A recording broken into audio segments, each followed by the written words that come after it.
Welcome everyone to today's stream. My name is Jolly Green. I'm the Jolly Green Gamer. Today we're starting a new game, playing Outer Wilds. Now again, I am playing the music. If I do get a copyright strike on YouTube for this, then I will fix it on the video, and then I will mute all music for the rest of the game. But I feel like the music is part of the experience of the game, and it just adds another element to the game, and I really would like to be able to enjoy the music with this game. But without further ado, let's get this started.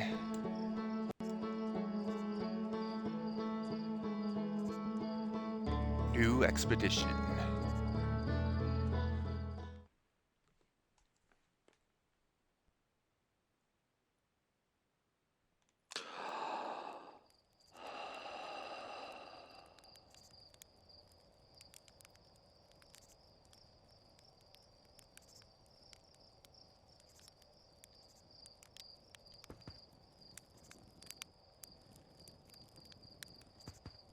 Okay.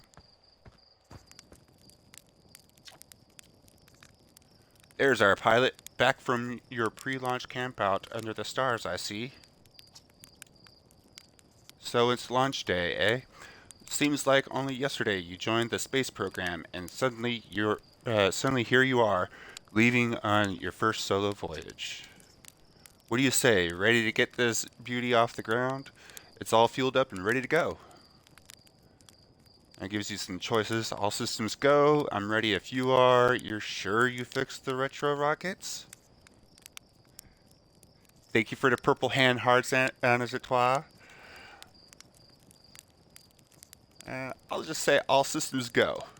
Glad you're excited, but remember, if you wreck the ship, I'm not building you a new one. I'm not made of lightweight re-entry grade aluminum alloys, you know. Anyway, you'll need to get the launch codes from Hornfels at the observatory before you can lift off. Just bring those here once you've said your goodbyes or whatever. Okay.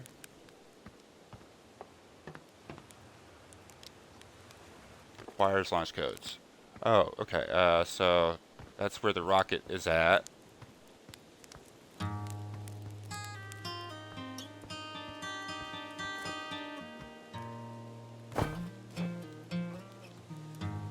Okay, so it says hold and release for the jump button, which is A. If you hold it, you crouch, and then you let go, and it jumps.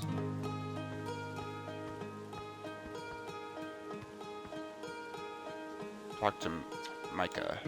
Hey, it's you!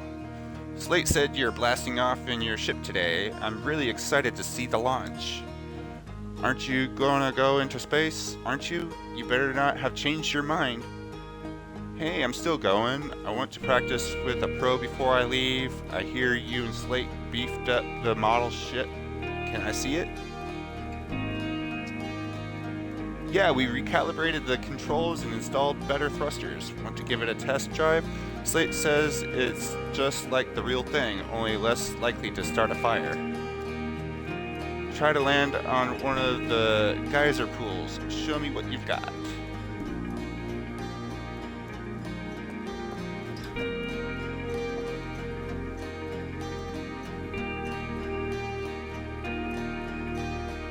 So it says horizontal thrust is left stick, up, down and up thrust is left trigger and right trigger.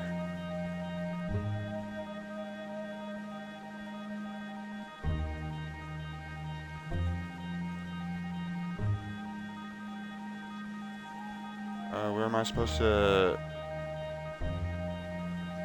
Ah! I'm resetting that. Am I supposed to land on the geyser, you said? Where's the geyser?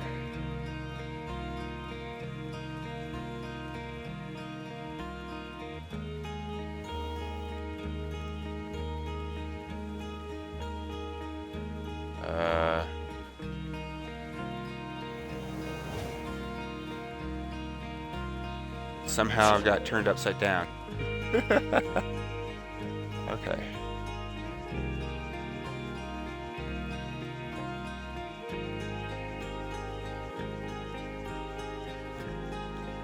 Landed it on the geyser.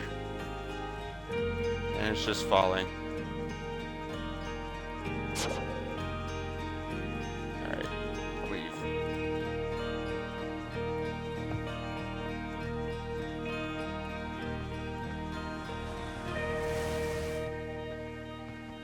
Launch tower.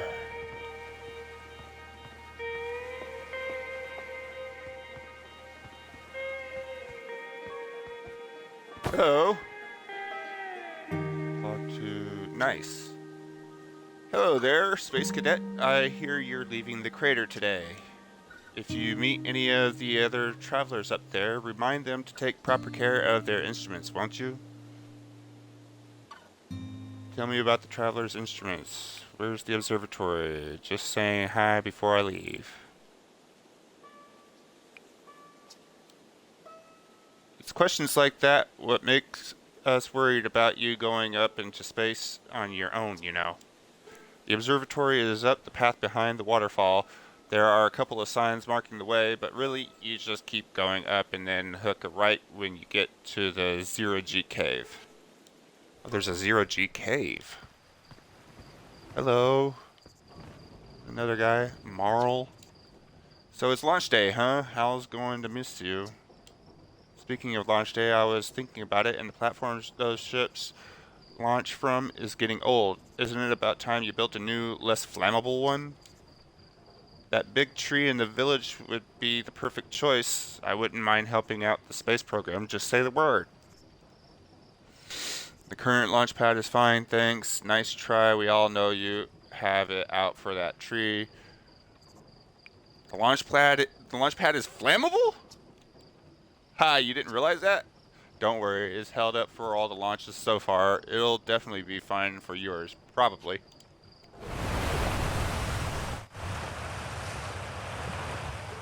Okay. Anyone else that... Okay, so that says observatory that way. So let's see... Oh, there's this flashlight button. Outer Wilds Ventures presents Postcards from Orbit.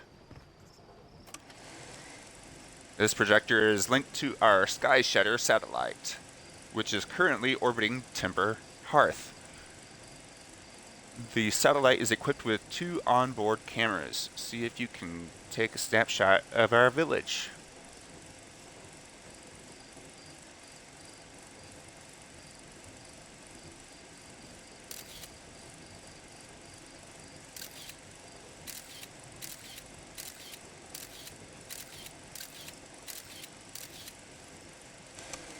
Okay. This pilot seat used by pioneering astronaut Feldspar is all that remains of our inaugural flight into space. Although it's been argued such a distinction requires a breathtakingly liberal definition of flight, that day will nevertheless always be remembered as a landmark achievement in Hearthian history. Okay.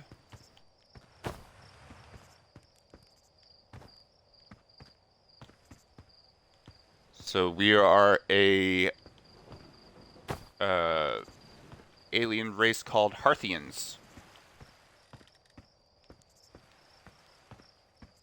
Hello. What you cooking? Or is that the wash? Talk to Porphy. Heyo, hatchling. I hear you're leaving us to seek adventure amongst the stars. When you return, let's you, me, and Gossin open up a bottle of the good stuff. I'm only seeking adventure amongst one star, actually. Other stars are too far away. The good stuff is less delicious sap wine and more daunting digestive challenge. An iron stomach is the mark of a true Hearthian, my friend. Our hardy hunter-gatherer lifestyle stems from trial and error, by which I mean our ancestors survived eating a lot of bad things. Alright. I think I talked to you. Rutile. You're actually blasting off in that thing, huh? They really don't explode as often anymore. I'm told my odds of survival are statistically quite high. All I know is between the space program and Micah's model rockets, things seem to burn to the ground around here more than they used to. Alright. You're Okay, so I did a big circle.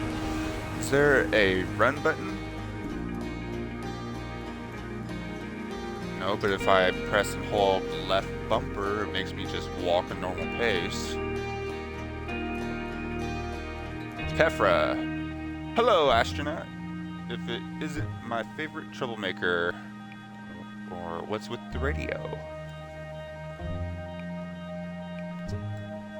We wanted to play hide and seek, but Moraine won't let us borrow their single scope because it's really delicate and not supposed to be thrown around like that. Hey, can we use your signal scope? Can we, please?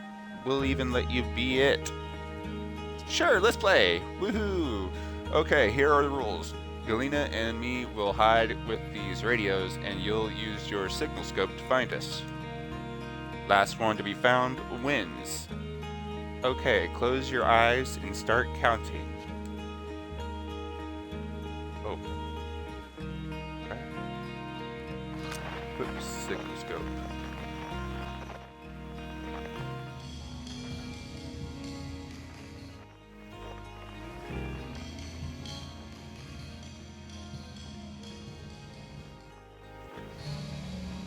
Haha, I found you.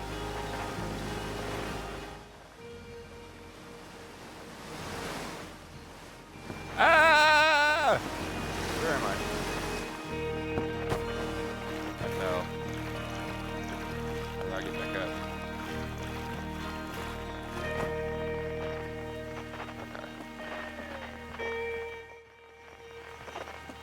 Try this again.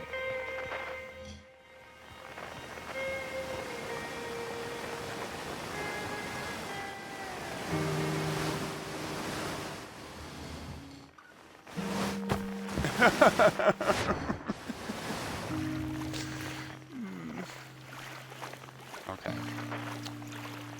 One more time.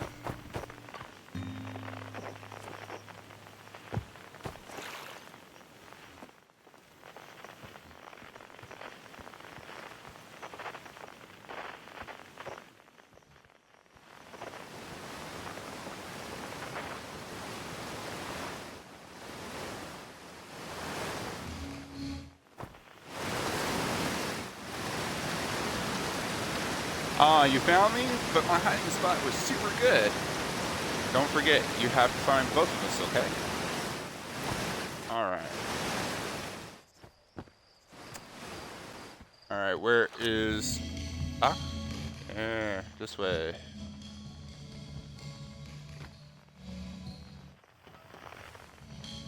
Hahaha, I found you. I won, I'm happy. Thanks for playing with us. Their text is super small, meaning that they probably talk super softly. Alright. Yeah, I already talked to you.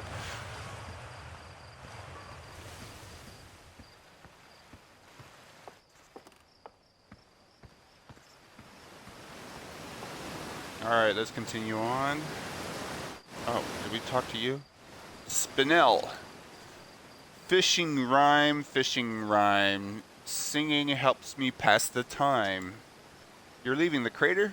Guess we'll all be a little busier without you around to lend a hand. That big water planet, Giant's Deep, that's where I'd go. Why is that? One time, after the rest of the village had left to sleep and it was just the two of us sitting around the campfire, Gabbro told me about their first trip to Giant's Deep. They landed their ship easily enough in the waves, but couldn't see too far down on account of how murky the water was, I guess. Too dark. Gabbro wants to see what lay beneath the surface, so they decided to travel deeper. They traveled down and down, but suddenly Gabbro couldn't go any further.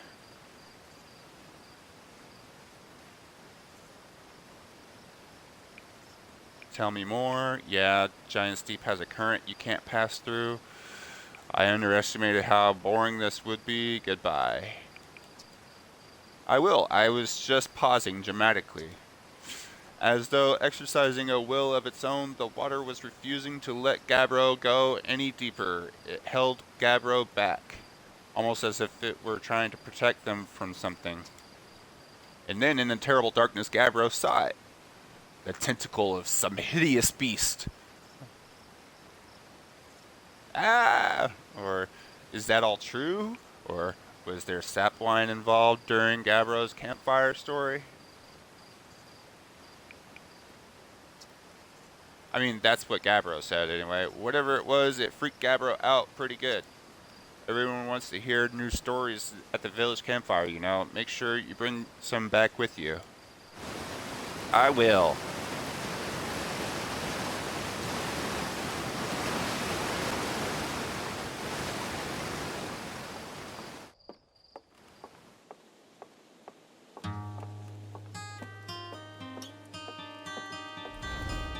Love the guitar.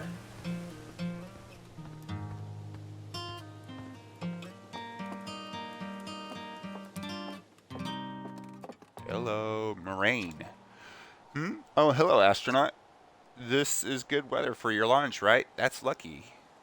What are you up to? I'm using my signal scope to pick up sounds from distant planets. It's set to the Outer Wilds Ventures frequency so I can pick up the traveler's music. Last night I heard Rybek's banjo coming from Brittle Hollow. I hope that means they're safe. I can hear different planets too. It depends on what time of day or night it is, since different planets are in the sky at different times. So signal scopes are cool.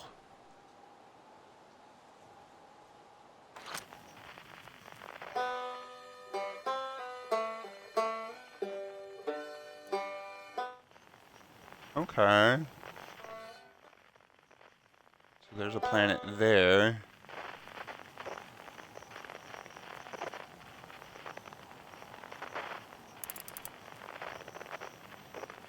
Oh, okay, so you can zoom in as well.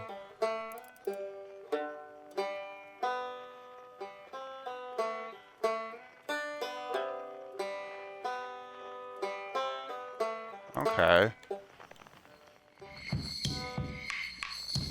Another planet right there. Looks like it's moving faster than the others.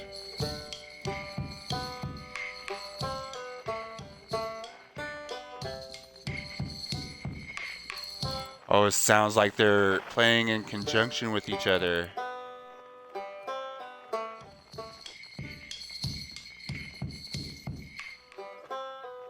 That's so cool.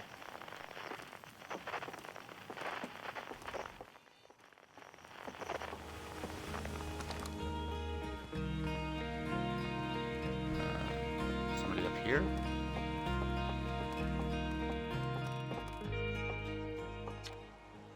East, Nomai Ruins. Okay. South, Quantum Grove Crater. Okay. Northwest, Geyser Mountains. Okay. North, Young Bark Crater.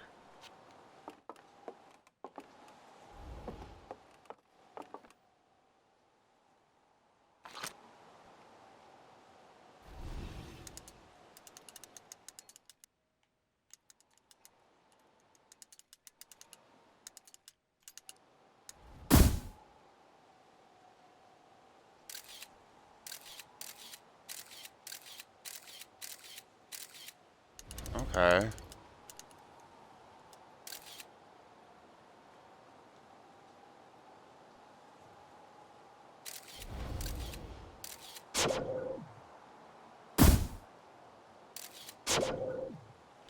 Alright. Let's move on. So this is just a way for you to be able to see other parts of the little tiny planet. Arcos. Running rocks. Hi, astronaut. You know the patch of ghost matter inside the Sphinx? Gosson said it used to be bigger when they were a hatchling, because ghost matter evaporates. It just takes a super long time to go away. I hope there's still ghost matter in the village when I'm a grown-up. Ghost matter is awesome. Ghost matter is super cool. It'll burn the heck out of you. You shouldn't be throwing rocks in there. Ghost matter is dangerous. You know ghost matter is how Tektite lost their foot, right?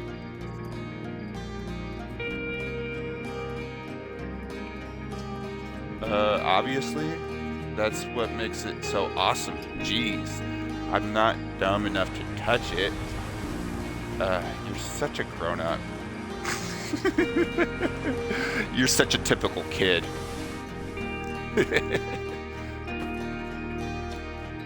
Danger! Inside this fence is a pocket of ghost matter, a strange and dangerous substance that's invisible to the naked eyes. The good news is that you can detect ghost matter with your camera. Moving through ghost matter is uniquely painful and will probably kill you. Don't explain to me if you hurt yourself fooling around. Hornfels.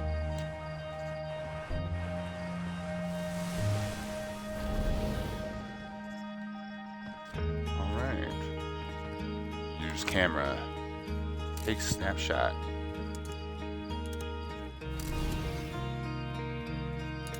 Okay. So it's just within this little fenced-in area.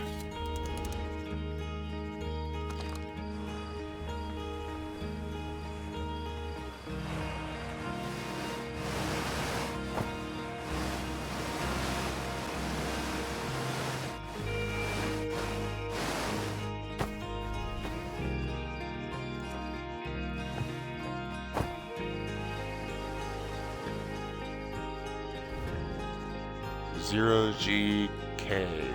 Let's go in here. I like to explore. Talk to Gosson. Hey, I thought I might see you before the big launch. Nerves getting the better of you? Right, like you weren't nervous for your first flight. I'm a little nervous, yeah. Are you kidding? I'm a natural at this. Yeah. Is that so? Funny, I seem to recall the first time you strapped on a jetpack, we had to come fish you out of the crater near the South Pole. So listen, there's a satellite, which is definitely not just a piece of broken mining equipment, set up down in the Zero G cave and in need of repairs. If you're looking for a little last-minute Zero G practice, head down in the lift and into the cave, or don't, so long as you're confident you can make ship repairs in space. One repaired satellite coming up. Cool, get to it and try not to concuss yourself right before your first launch. I'll try not to. Activate lift.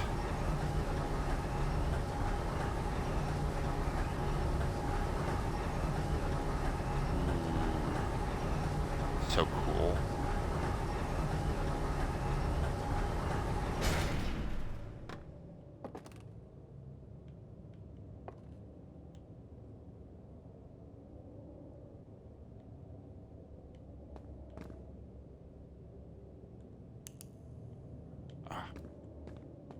Oh wow. It literally looked like I was gonna walk off into like nothingness. But no, there's a floor here.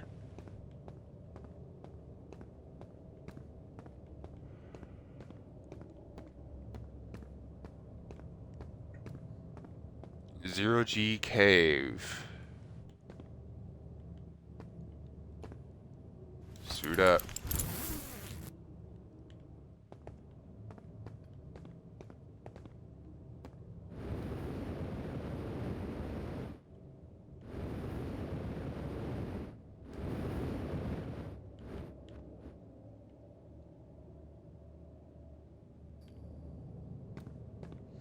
Okay, so it gives you like a oxygen gauge and a fuel gauge.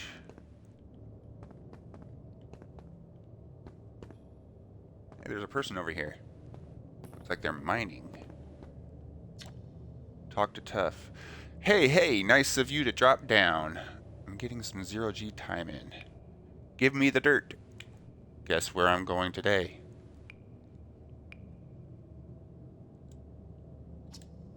So you're going in there? In the cave? What? No, I'm fine. Great and fine. You don't look fine. Yeah, I'm going to drift around down there for a while. Well, you know, I hate that cave, so I don't know why you're making me talk about it. But now I've got hand sweats. Ew, you got sweaty hands?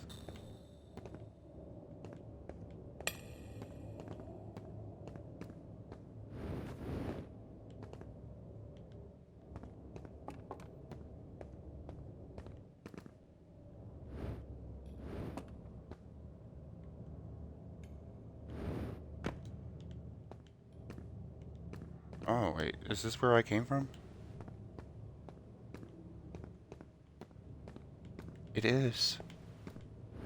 Okay.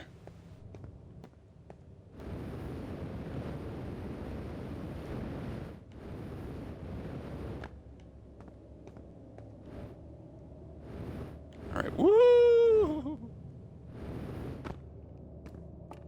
That's so cool.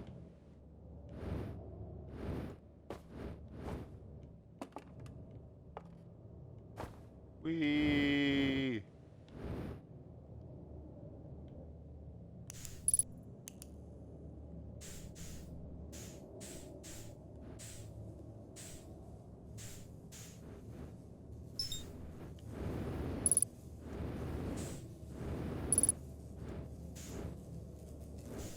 Okay, so I'm matching velocity.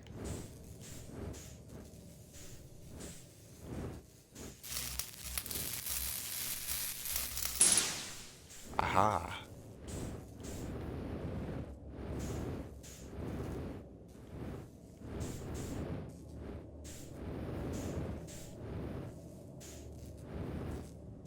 Okay.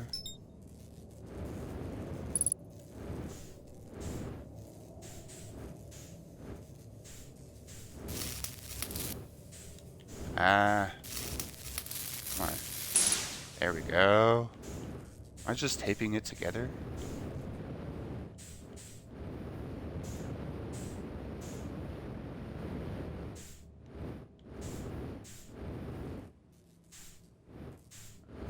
Where is it?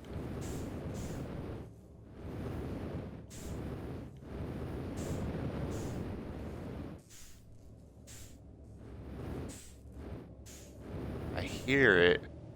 But I don't see. Ah.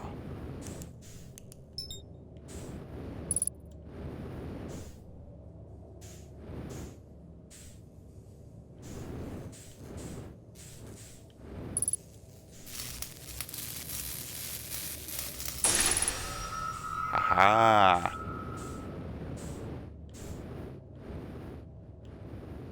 Alright, now I need to figure out. Ow. I need to figure out where to go to get out of here. Ow.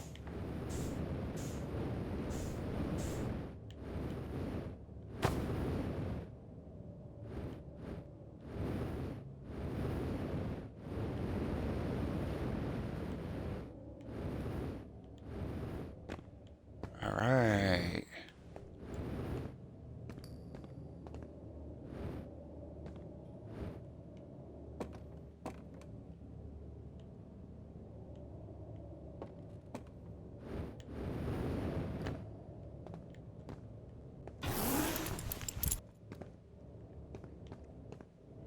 Alright. So let's head back up.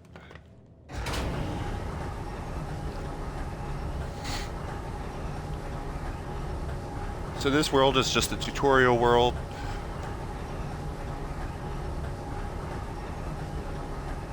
Which is fine. Nicely done. Of course, it'll be a little more stressful when you're hurtling through space, but just remember your training and try not to hit anything big. I can see you're itching to get off this rock, so go get the launch codes from the observatory and get out of here already. Best of luck out there, and hey, try to avoid getting yourself killed now that I've put so much time into training you. Got it? I'll try. Love that guitar.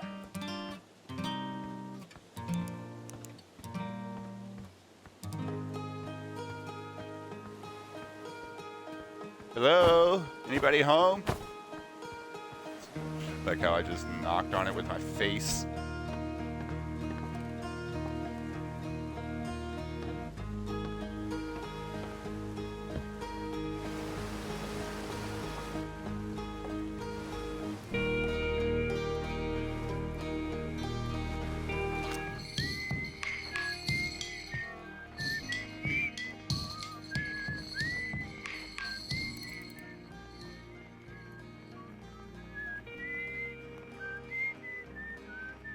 Yeah, they're all playing the same song.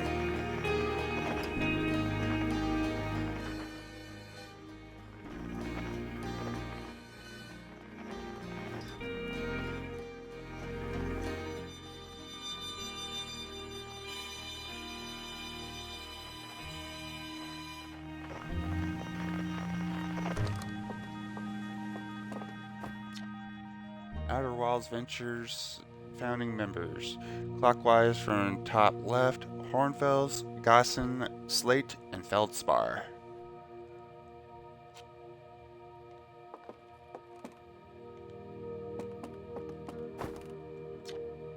Outer Wilds Ventures, Timber Hearth's first and only space program, was founded to explore the farthest reaches of our solar system.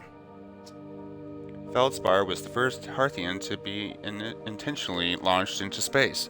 They completed the first orbit around Timber Hearth and later made the first of what would be many landings on our moon, the Owl Rock.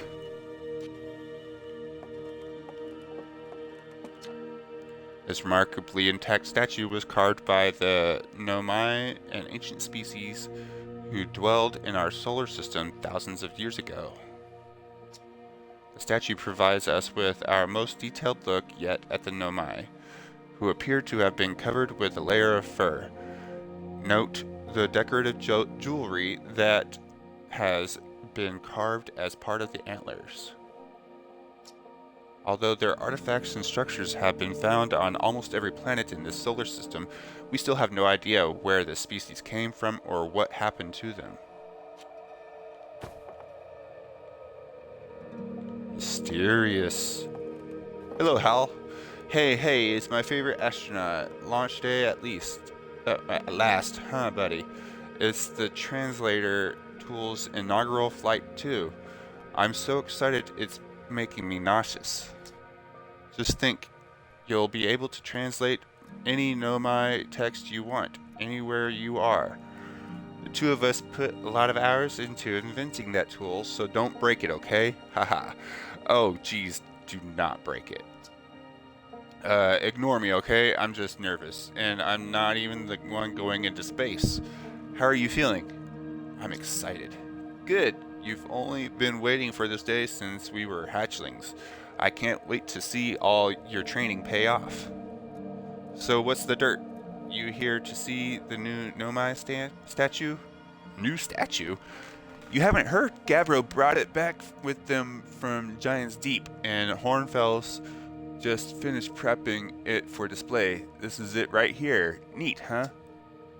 Makes me wish we could see what a real live Nomai looks like, but I guess this is as close as we'll ever get. Check it out. Looks like they had fur. Fur is weird. This is the first fully intact statue ever found, you know? And for how old it is, it's in great shape. Geez, I got a little carried away there. Go on and have a ship to launch. Oh, go on, you have a ship to launch. Take care of yourself out there, you hear? I will. I just need to get the launch codes. Coming soon. future site of our next exhibit. If you've enjoyed your time with Outer Wilds, please consider supporting our planned museum expansion. Our quest to explore the furthest reaches of our solar system wouldn't be possible without generous visitors like you. We thank you profusely for your support, and we hope to see you again soon.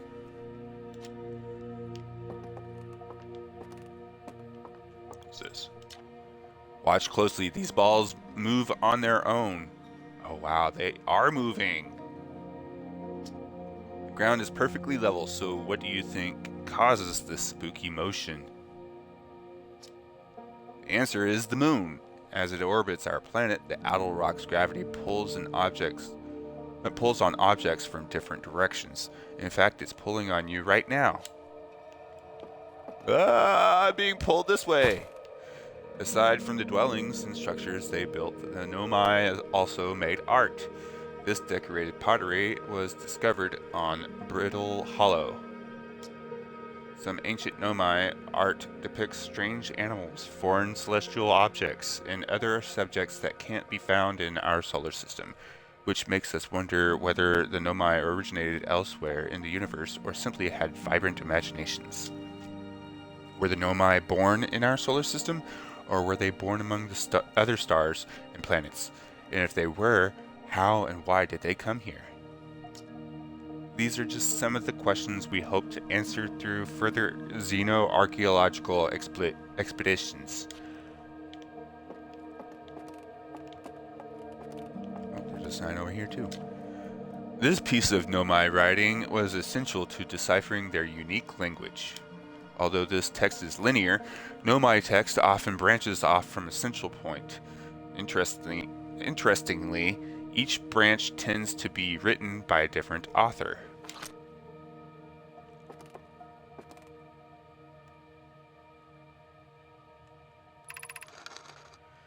We're nearly ready. Felix and I have finished construction, and she says calibrating the device won't take long. No.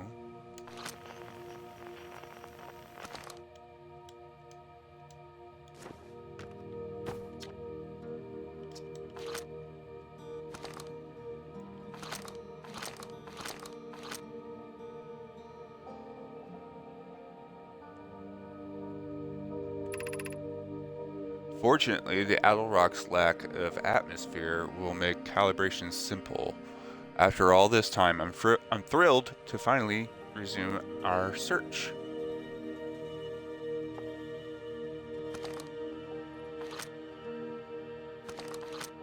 Okay.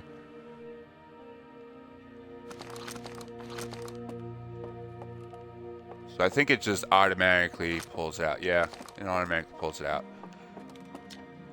What you see here are parts of the Nomai skeleton. We can tell from their skulls that they possessed antlers and quite unusually only 3 eyes. The Nomai body was most likely adapted for living exclusively on land. Differences in the Nomai's anatomy, such as their shockingly fragile bone structure, show us that Parthians couldn't have descended from Nomaian ancestors. It's not clear where the Nomai originated from or why they disappeared. We hope to find more clues to this puzzle as we explore our solar system. The Nomai technology brought back from space by our astronauts has been a great boon to Outer Wilds ventures, allowing us to modify expedition gear in exciting and useful ways. For example, the little Scout now boasts a warp retrieval capability that allows astronauts to recall their scouts almost instantly. This has dramatically reduced the number of scouts lost to the depths of space.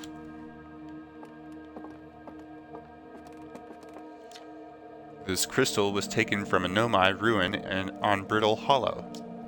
It seems to create a local gravity distortion and was most likely used to traverse steep surfaces. Try it out. Oh. Oh. I'm walking on the wall.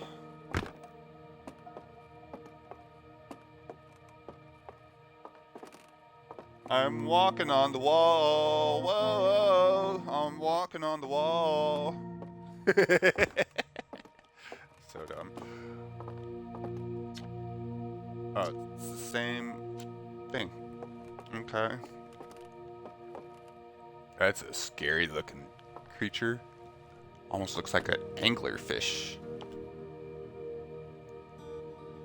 Stuff of nightmares. This anglerfish specimen was found attached to the landing gear of one of our ships that flew close to dark bramble. It appears well suited to living in dark places with minimal atmosphere.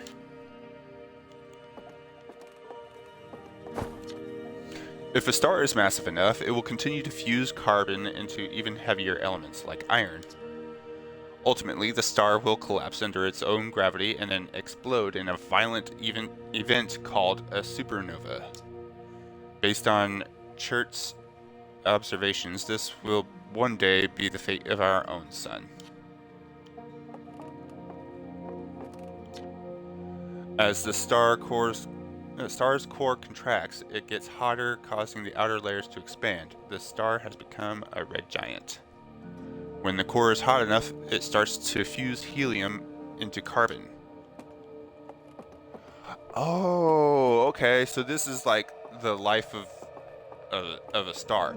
So I should have started here. Stars like our sun generate light and heat by fusing hydrogen into helium. As it grows older, the star runs out of hydrogen and starts to contract. Okay.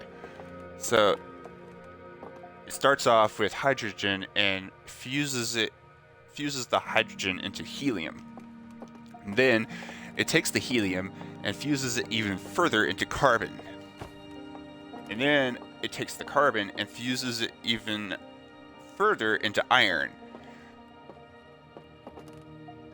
making it even more dense and heavier, creating more gravity, and then it'll eventually implode on itself and explode. Okay. I think that's actual science. I don't know though. I'm not a scientist, so don't take my word for it. The strange rock moving around in this grotto appears to react to conscious observation. The level-headed among us realize there must be some sort of optical illusion at play, but Gabbro claims the rock exists in all possible states until it is observed, whatever that means. Whatever is actually happening, both sides of this debate agree the effect is extremely creepy. Oh, that's reminiscent of Schrodinger's cat. Only inside. It's. Oh, okay. Schrodinger's cat is a cat that's inside of a box, and you don't know. Well, you don't know if it's alive or dead until you observe the cat inside the box. Oh, it's gone. Oh, there it is. That's cool. And now it's gone. And it's over here. And now it's over here. And now it's over here. That's cool. But yeah, not only is that reminiscent of Schrodinger's cat, that I know is real science. I just recently watched a video on YouTube. Neil deGrasse Tyson. Shout out to Neil deGrasse Tyson and Star Talk. That is a great channel on YouTube. If you are curious about different subjects that are scientific, not just astrophysics and all that, but also like different things that have to do on Earth, astrophysics, quantum physics, and all that. It's not just what Neil deGrasse Tyson does, even though that is his title as a quantum physicist, but he also has other guest stars who are usually an expert in their own field of science. Sometimes he just has Chuck Nice, who is a comedian, on there with him, and they have a great dynamic together as well. But no, I've seen so many videos by Star Talk, and they mentioned that there is a particle that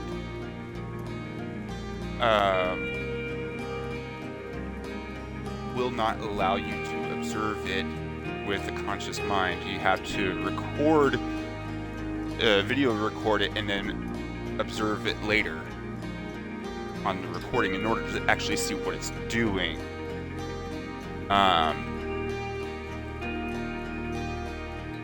But once you observe it in real time,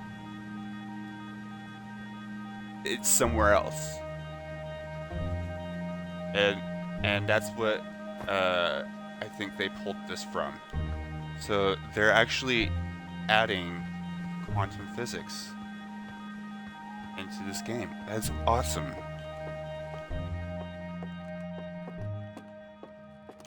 Let's go up here.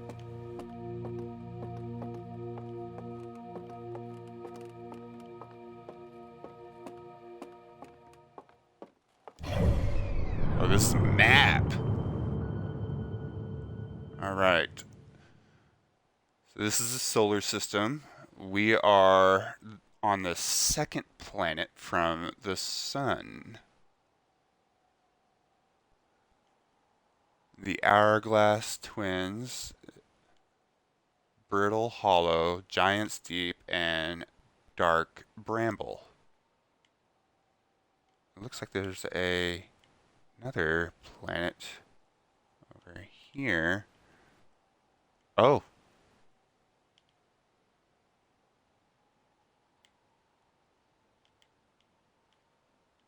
Strange.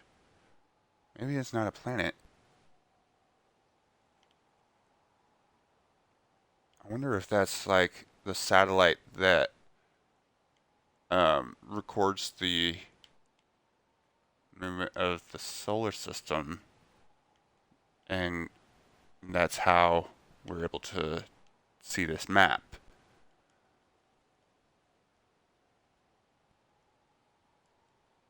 You can zoom in. Ooh. Okay. The Addle Rock is the moon for Timber Hearth. Then you have Brittle Hollow and Hollow's Lantern. Then you have Giant's Deep.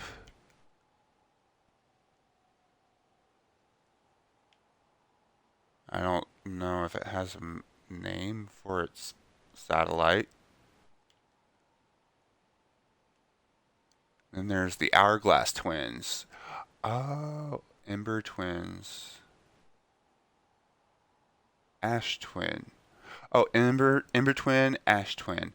So they are two planets that are orbiting each other while also orbiting the sun.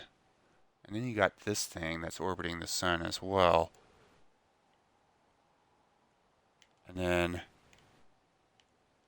so let's see if, oh wait, gotta zoom in here too so we can, what is that? It's weird. Dark Bramble. Oh, that planet looks like it is blown up into pieces, and that's just how it is. That's weird.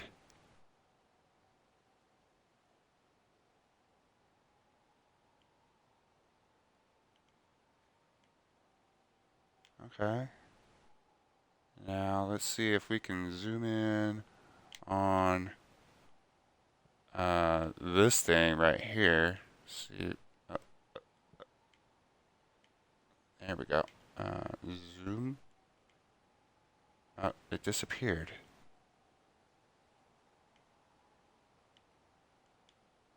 Okay, so it's just a red light, red dot. That's cool though. I like that map. Hello, Hornfels. There you are. I just finished pre-flight observations, and local conditions are good. Time to get our newest astronaut off the ground.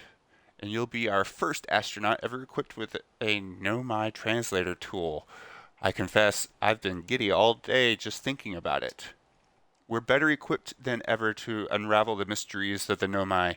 You and Hal should be very proud of your work. Tell me, what's your plan once you're in space? It gives me a lot of different choices to say. It says, I'm going to learn more about the Nomai. I'll meet up with the other travelers. I want to go somewhere no one's gone before. I think I'll start with something small. I don't know. I'm going to wing it. I'm going to wing it. Planning to follow in the footsteps of Feldspar and the great Outer Wilds Ventures tradition, are you? I might have guessed.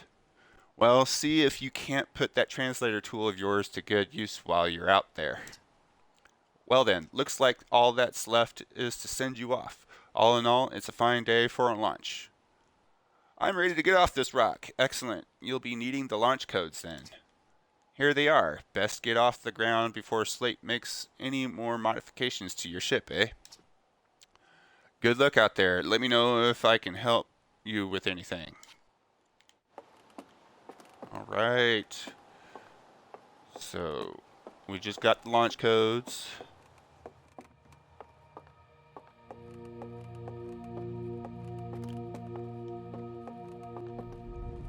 Oh! It's moving. Oh. That's so cool.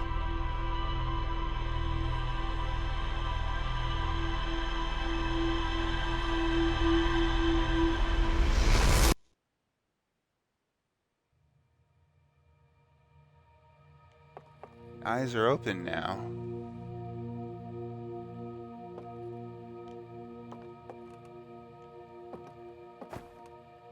So weird.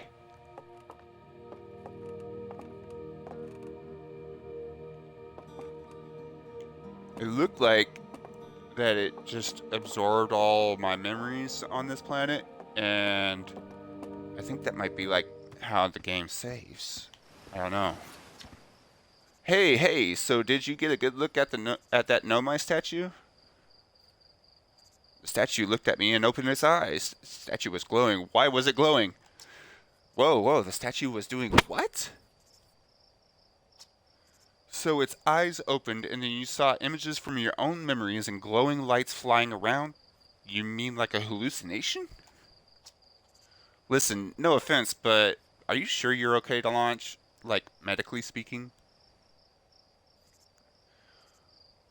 You know what? Don't worry about it. Maybe you should sit down for a bit, take it easy. I'd hate for anything bad to happen if you try to launch while you're not feeling great. But hey, when you are ready, then you can make the most of our translator tool. I can't believe it's all grown up and leaving for space already. For real though, I'm glad you're the one carrying it and not like Ryback. They'd fall on it for sure. Say, if you want to do a short trip to just get your space legs under you, you could check out the ruins on the Adelrock. I'd love to learn what those are. Good luck and safe flying. Alright, so we got our first destination. We're going to Adelrock.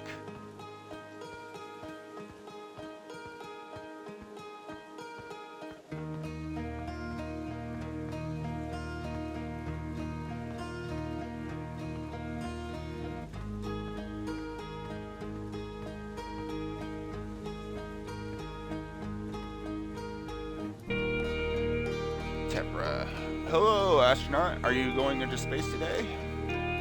Are you going into space and never coming back like Feldspar did? What? Don't worry, I'll come back. That's pretty disturbing. That's what Feldspar said too, but they never did. Hornfels will be really sad if you don't come back. Like how sad it makes them to talk about Feldspar. So you should make sure you don't get lost in space too. I'll try not to.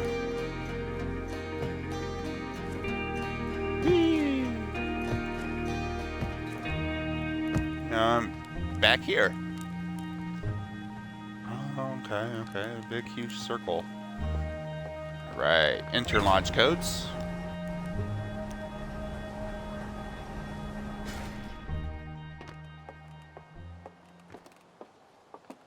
That's cool.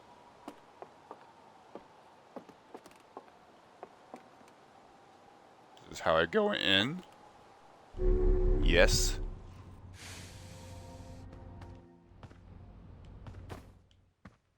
Buckle up. Suit up. That must be my spacesuit. View ship log. Oh. I hear there are nomai ruins somewhere on the outer rock. No one knows what they are or why they were built. The nomai text in the observatory talks about calibrating some sort of device on the outer rock.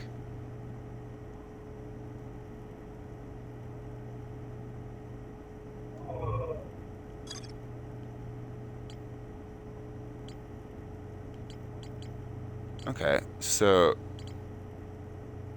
Alright, so village. The one and only Harthian village, as well as the main source of explosions on this planet. The Nomai statue in the observatory opened its eyes and looked at me. I saw strange glowing lights and my own memories flashed before my eyes. A cave at the very center of Timber Hearth, used by Outer Wilds Ventures to train new astronauts. I successfully repaired another satellite for Gaussen.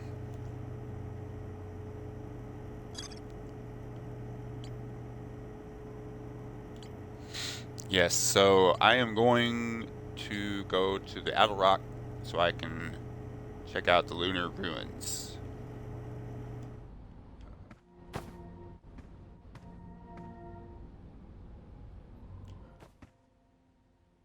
Okay.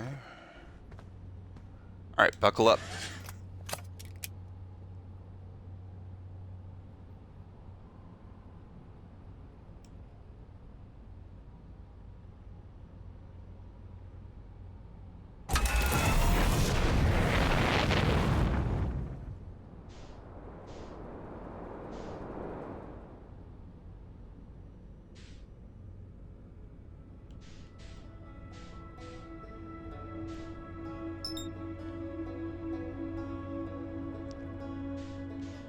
Okay. Ooh.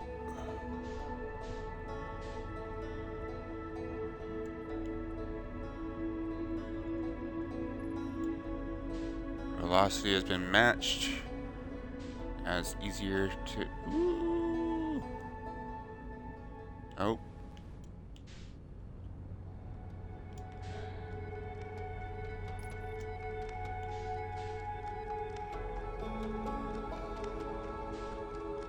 Want to land. Ow. Oh, landing mode.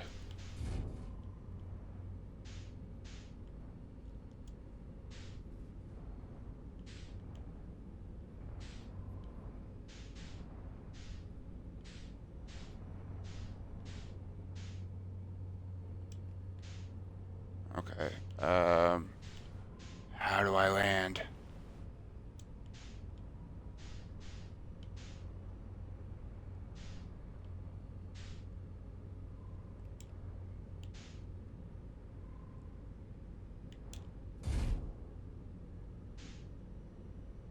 Okay.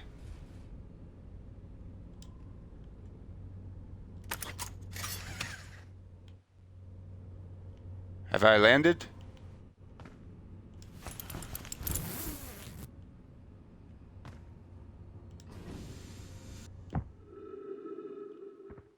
Seems like I have. Alright.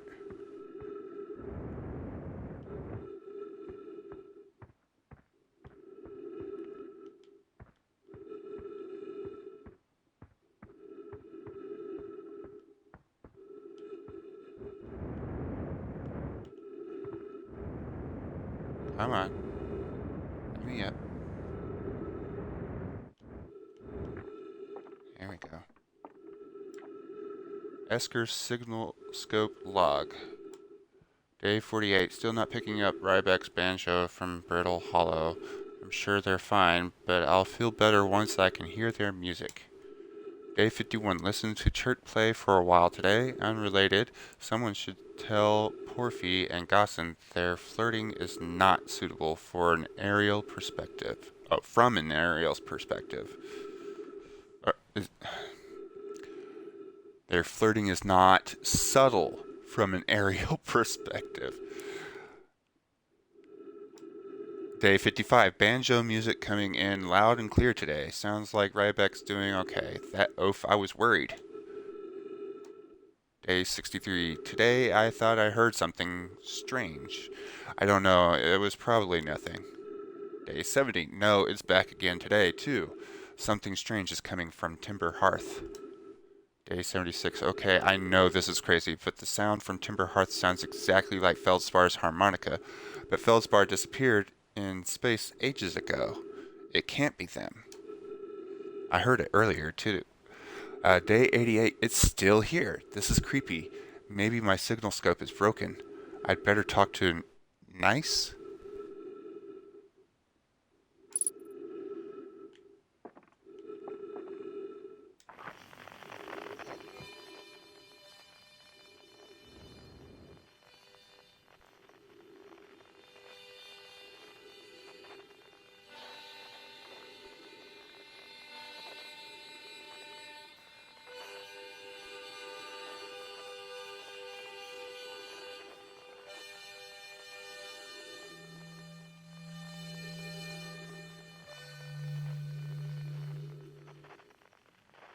Ooh, that's cool.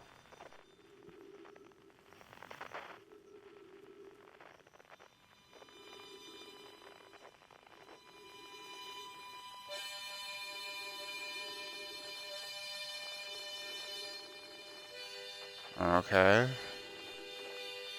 Don't see...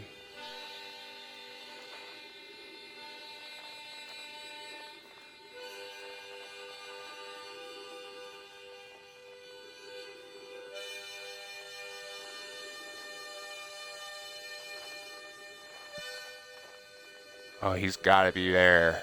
Where that crater is.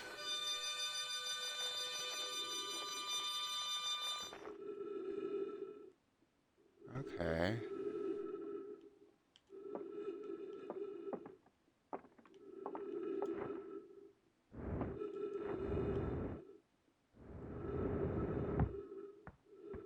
Looks like there's trees over here.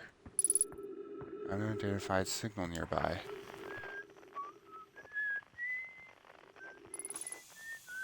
Trees detected. Oxygen tank refilled.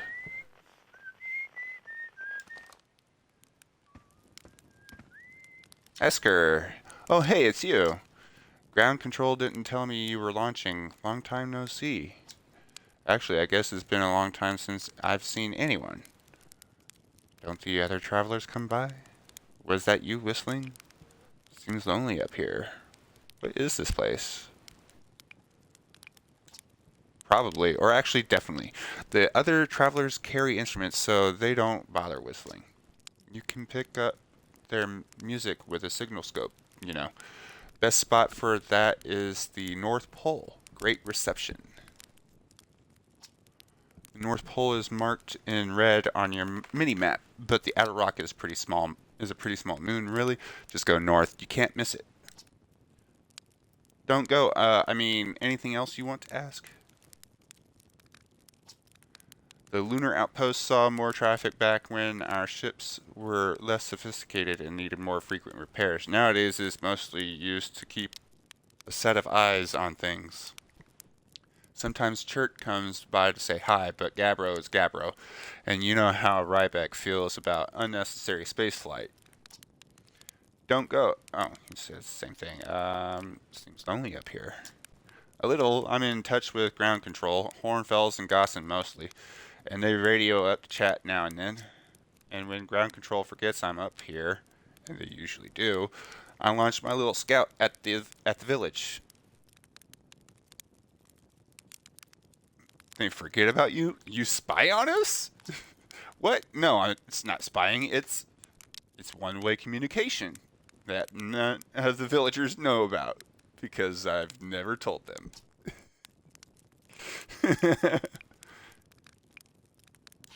Talk to you later.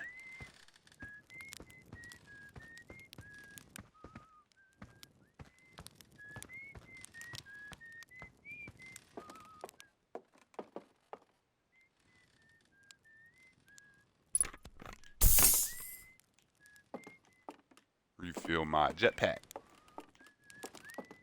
Alright, your whistling is getting a little annoying.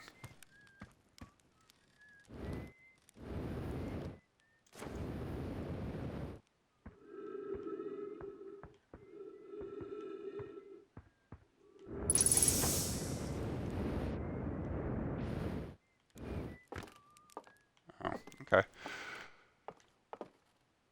Whee! Alright, now I gotta find out. Let's get out of this crater. Gotta find the ruins. Where is it? New map.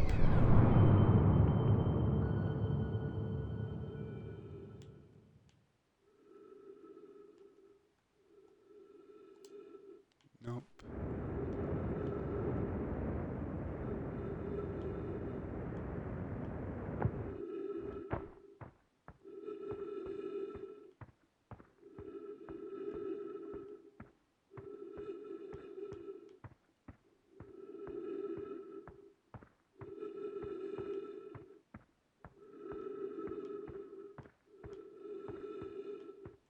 I mean, this is a pretty small moon.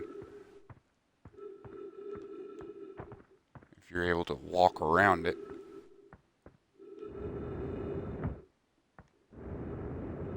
Ooh, I think these are the ruins.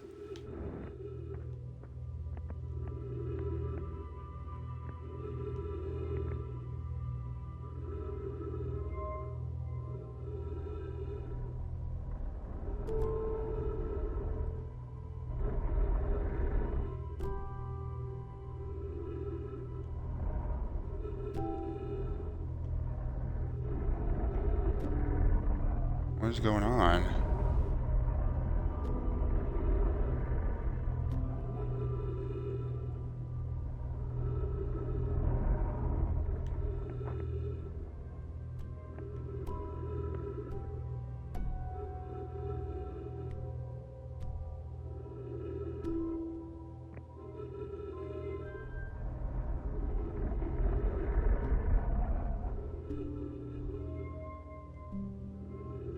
I think I had to align these circles.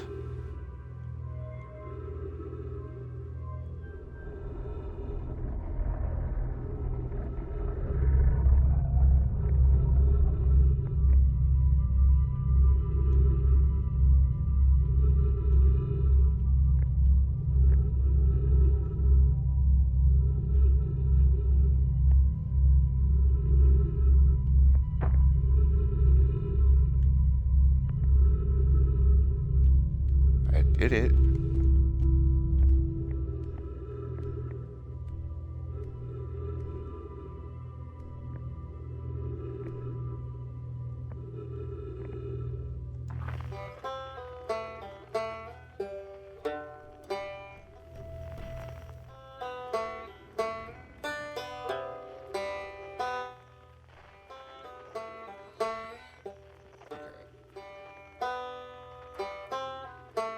Okay.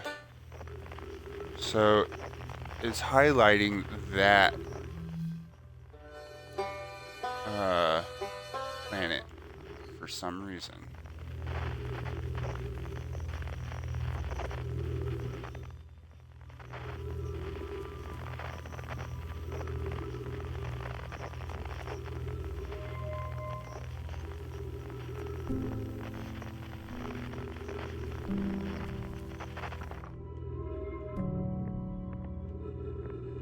Oh, there's stairs.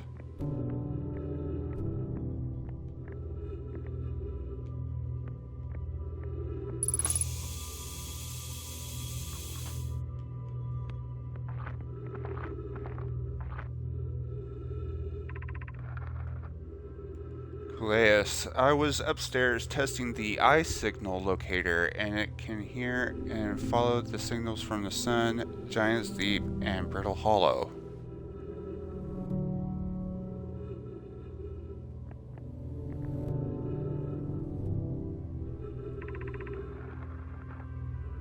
However, something strange was happening when I asked the eye signal locator to follow the eye's signal. The device's indicator rotates wildly and never points to just one direction.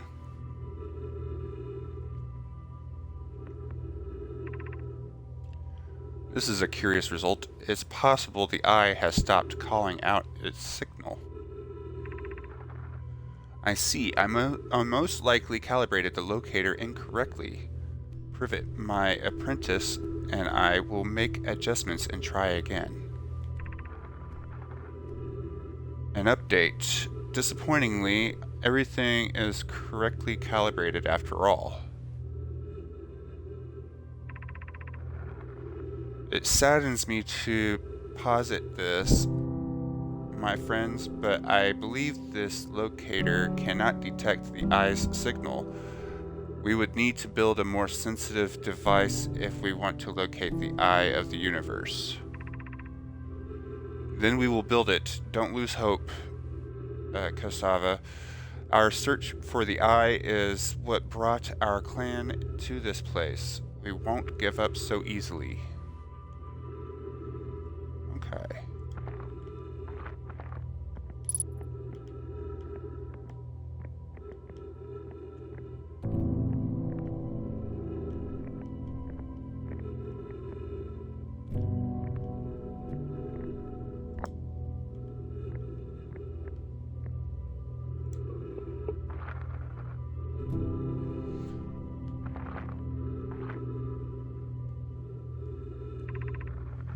Thatch. Where should this new, more sophisticated locator be built? It may need to be larger than this eye signal locator is. The southern glacier on Brittle Hollow has ample available space. I can construct a new building to house this proposed locator. Plume said that. Felix, yes, let's build there. I imagine our young friends Connoy would enjoy that immensely. He's always held a great interest in the eye, especially for a child born so long after the crash.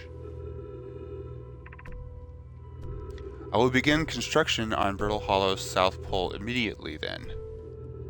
Oh, so there's something on the South Pole of Brittle Hollow. Calais, Anana and those of us originally stranded on Ember Twin built a quantum moon locator there, but the heat of the sun made its construction challenging. I wouldn't recommend building on that planet. Okay.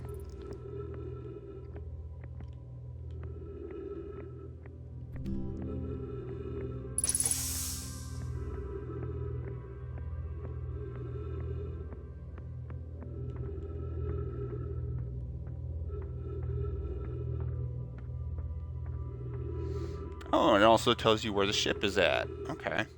That way you don't get lost.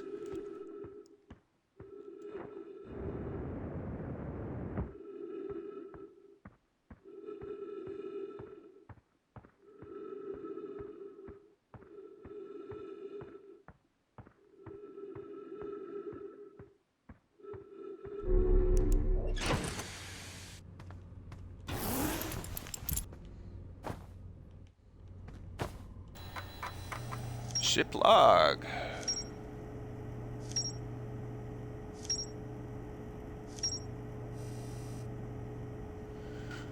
Wow, we learned a lot. So let's do this. Esker's camp. Esker is growing a crop of trees at their camp. They seem to be doing okay, but they've probably been alone on the moon for too long.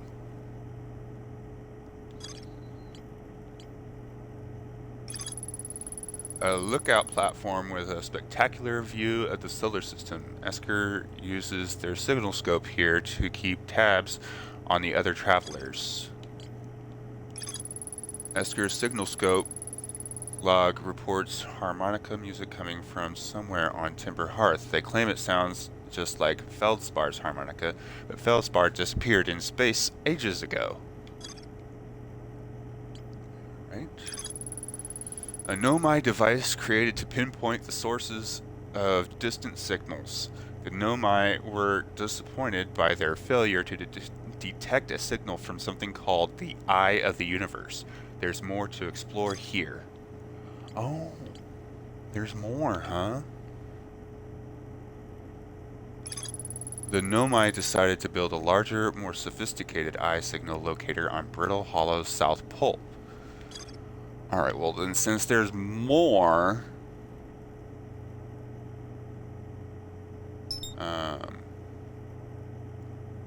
more stuff here...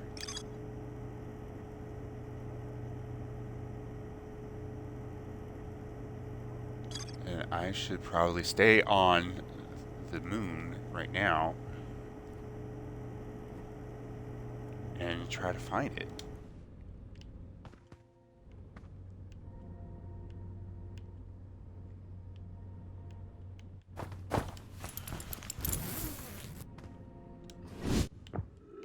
Alright, so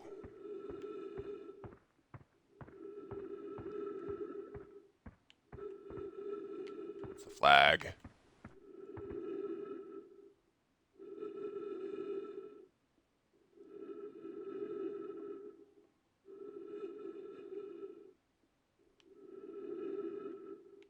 Okay.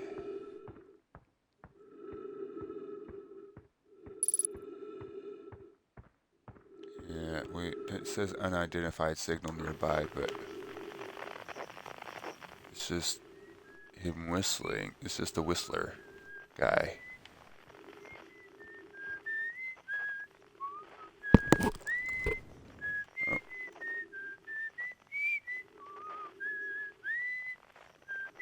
Okay.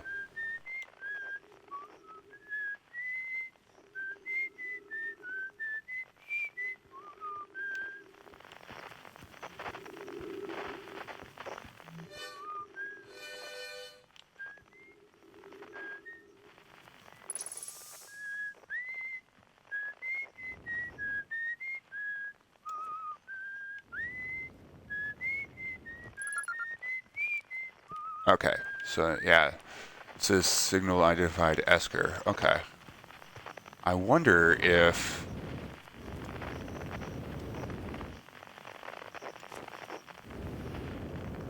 oh,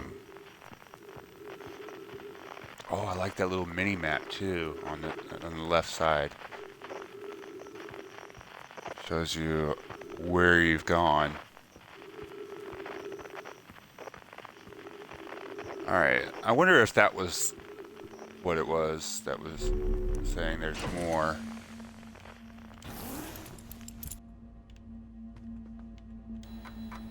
Let's see. No.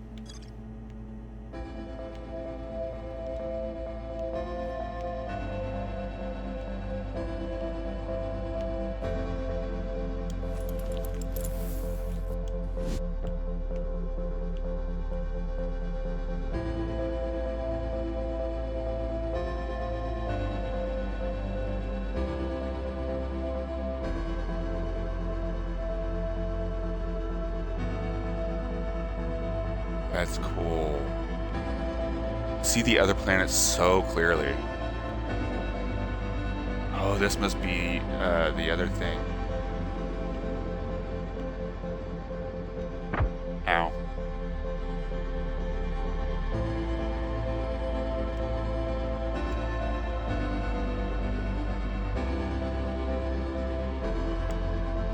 Church research notes. Property of Church. This is an old crater. The neat thing here is that the composition of the samples I took from the impact site matches the composition of the ice on the outskirts of Dark Bramble.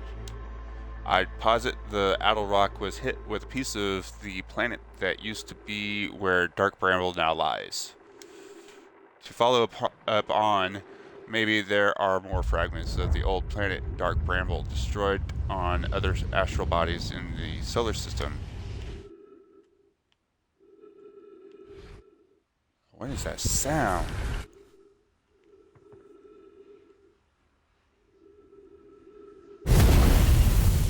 Whoa! What just happened?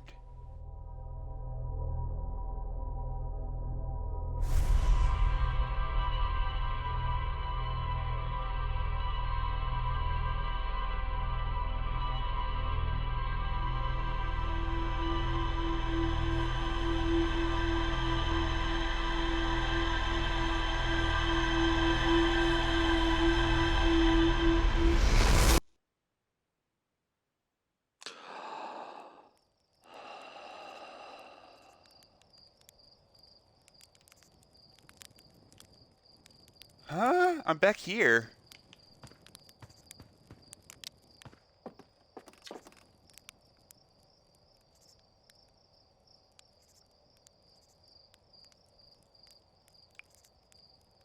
How did I get back here? Didn't I already lift off? Trust me, with the modification I've made to those rockets, there's no way I would have missed that. I won't ask how you got the launch codes, but since you have them, get a move on. I want to see whether the new cockpit stays attached during liftoff. Oh, so I'm your guinea pig.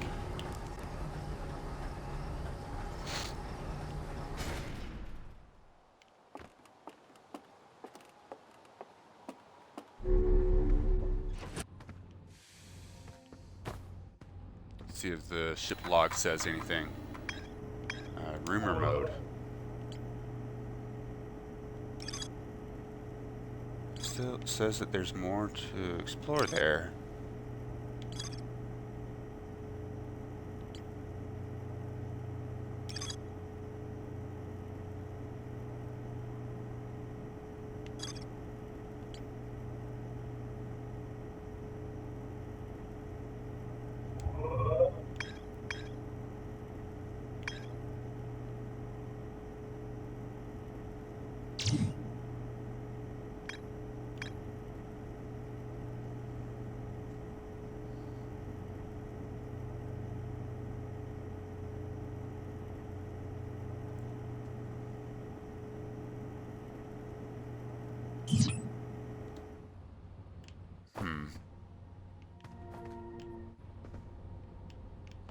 Alright, well then, let's buckle up.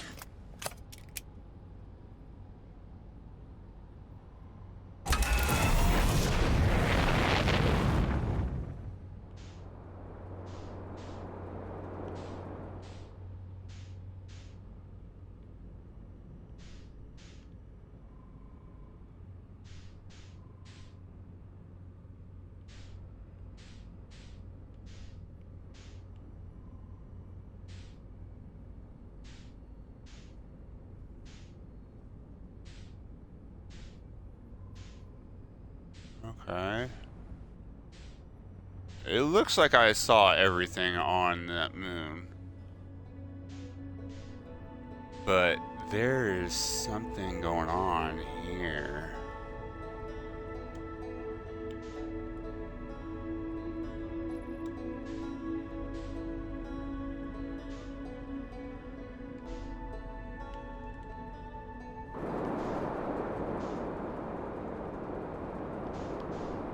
I don't want to land.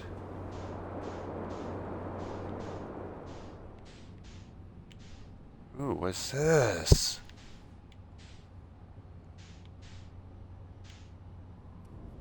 Oh. Alright, well then, let's unbuckle.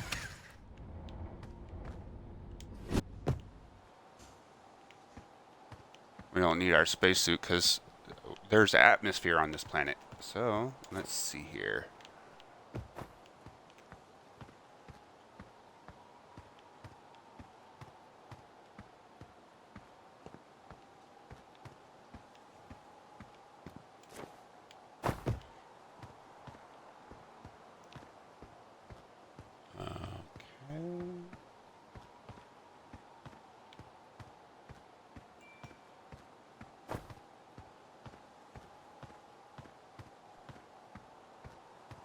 Steps.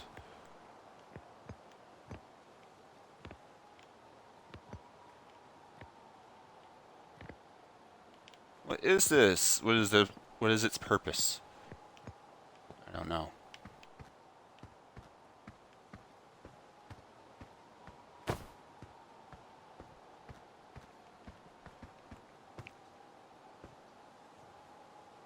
This is moving too.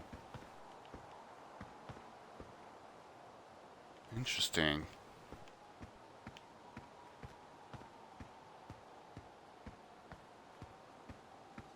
There's some ruins over here. Oh wait, is this where the camp is at?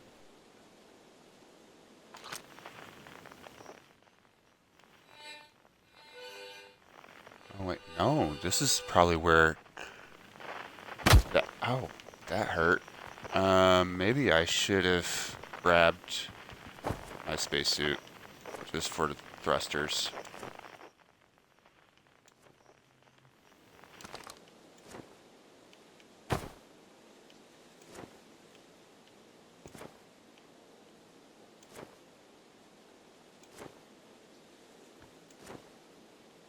Alright.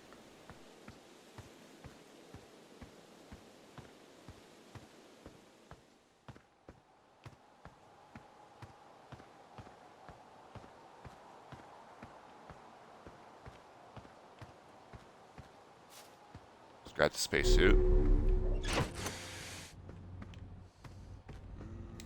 There.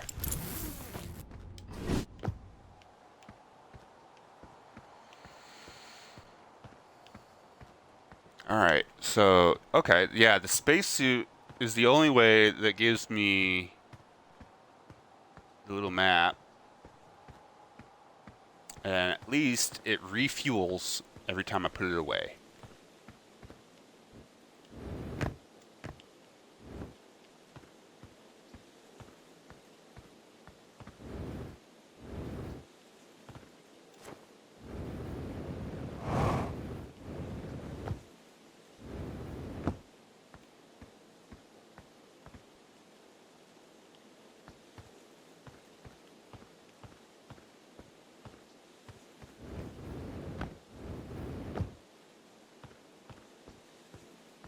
Alright, let's do a little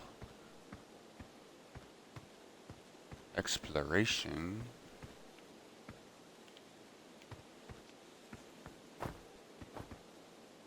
Little tablet.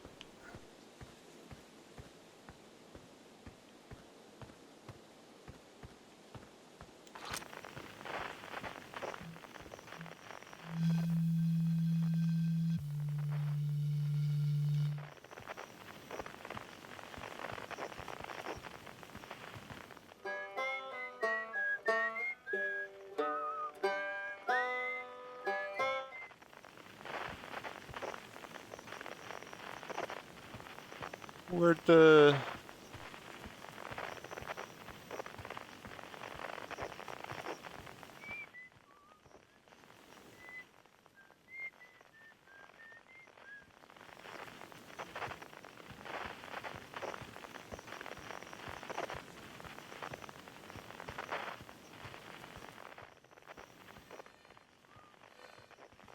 Yeah, harmonica.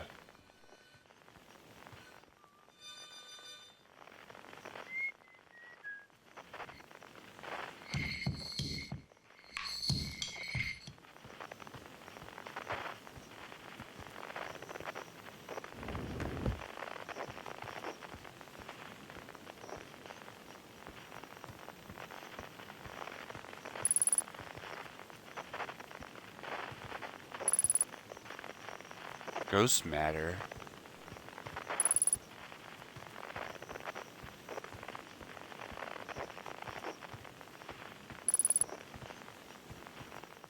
Okay. Do I see where the ghost matter is? Ow.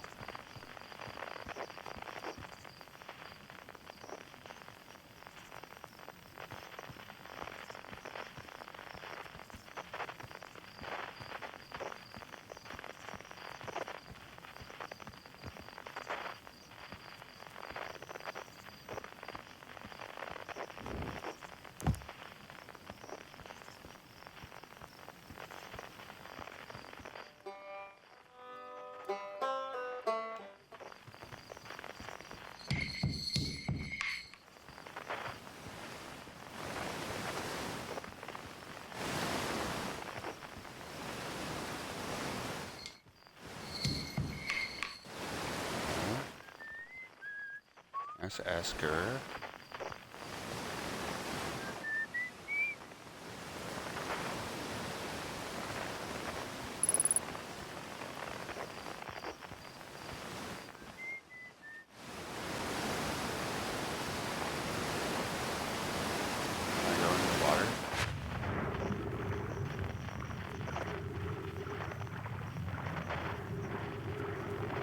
But there's no reason to.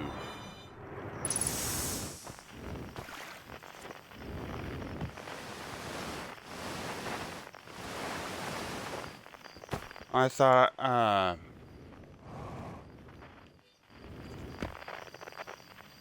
wait, where's that harmonica? I heard it.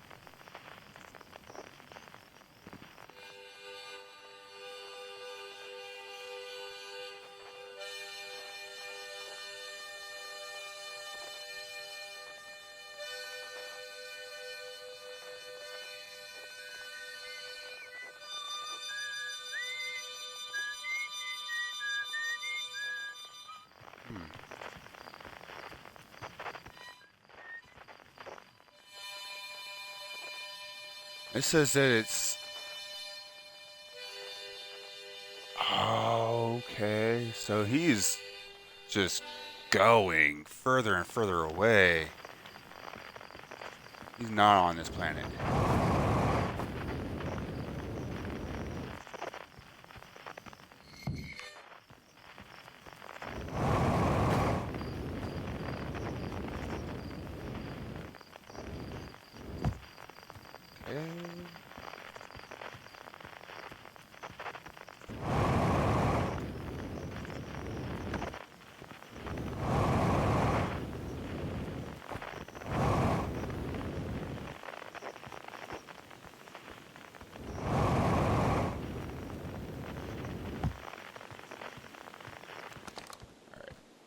That away.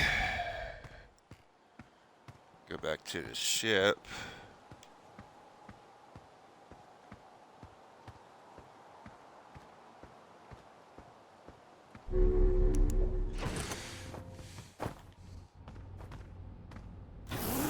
Suit. Is there anything else?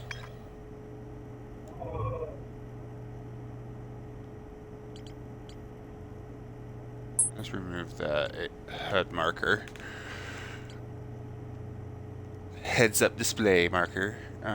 So let us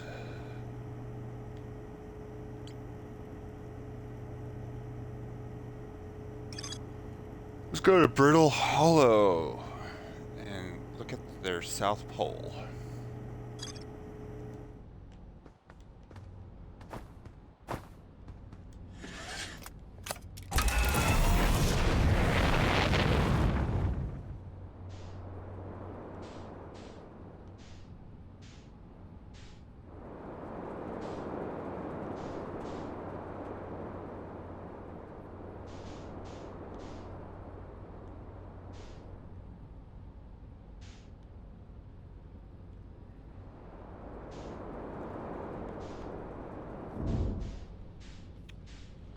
Actually,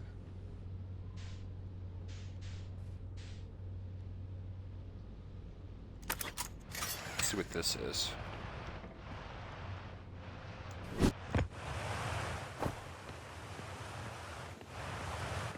So I saw this while I was on the moon.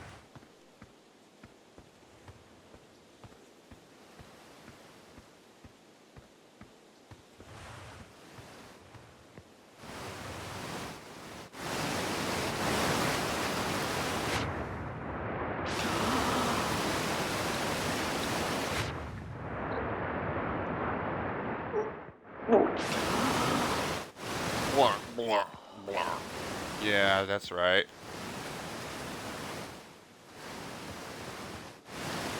Okay, so it just comes out this side. Strange.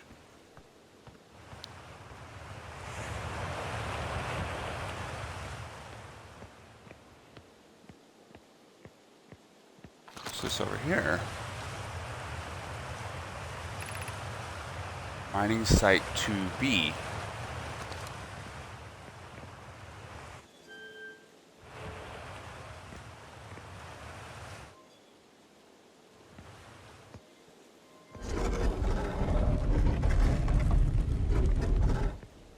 Okay.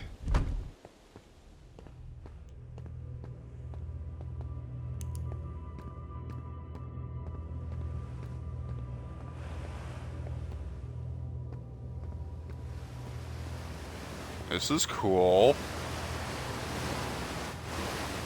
But I want to get my spacesuit, so I have my thrusters.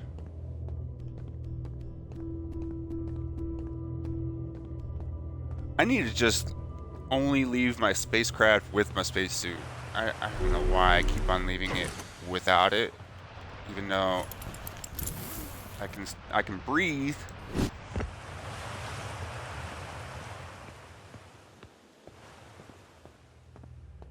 Oh, I guess it didn't refuel while it was put away.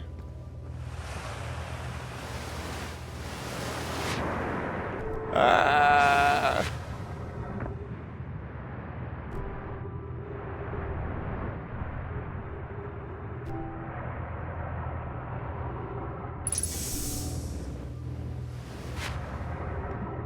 Okay. How do I get out of this?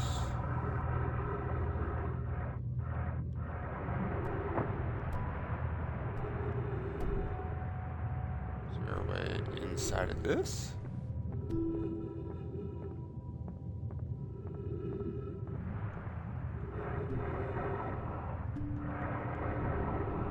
What is this thing?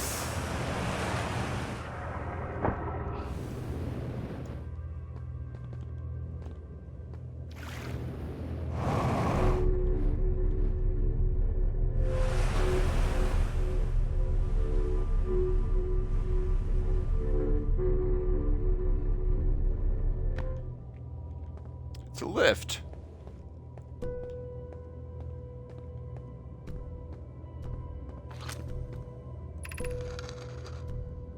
I'm still amazed by how much ore the Ash Twin project requires. Isn't this the ore for the remaining towers being built on Ash Twin? The completed towers I've seen are quite large. No, the material for those towers is all being taken from Ash Twin. The ore we're mining here will be used to craft an immensely thick protective shell that will physically seal off the chamber inside Ash Twin's core.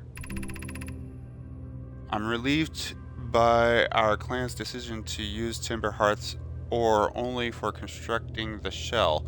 If eventually life on this planet were to evolve to the point of advanced metallurgy, I'm confident we won't have destroyed their ability to create.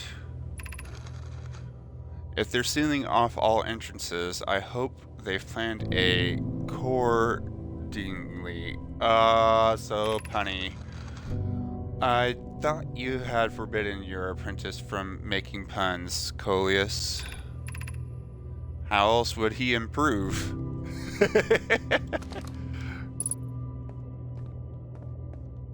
Alright.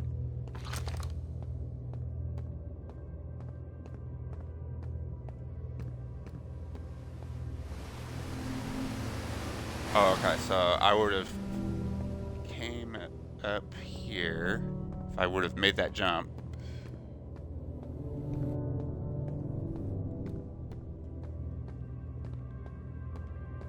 So cool.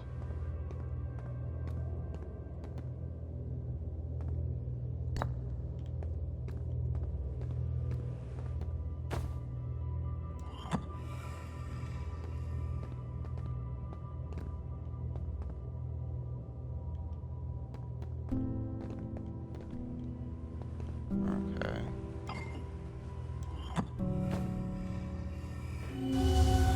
Oh! That's so cool.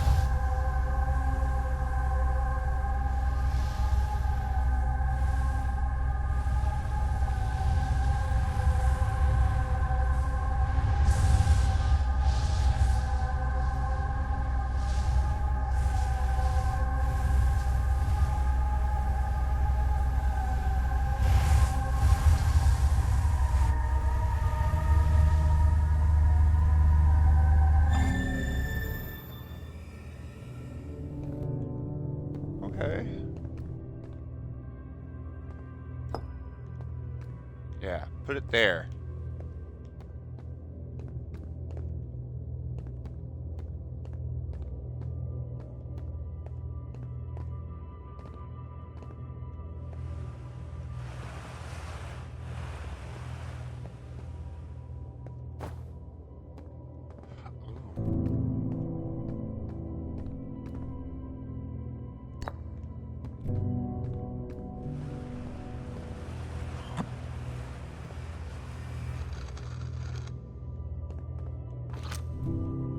Oh, okay. There we go. My gratitude, Yarrow is the one that's saying this. My gratitude for the latest shipment. Oh no. This ore should be the last we'll need for the Ash Twin project. Once we finish the shell that seals off the central chamber, we'll check to ensure there are no longer any physical entrances. Raimi and I will be checking the interior and then the exterior for cracks, our final safety check. This is exciting news. Can I offer an extra set of eyes for this final check, specifically mine? If my work here is complete, I'd be delighted to help. Yarrow, we'd be grateful if you would. The more eyes, the better, as the smallest flaw or opening in the shell that protects the Ash Twin project could lead to disaster.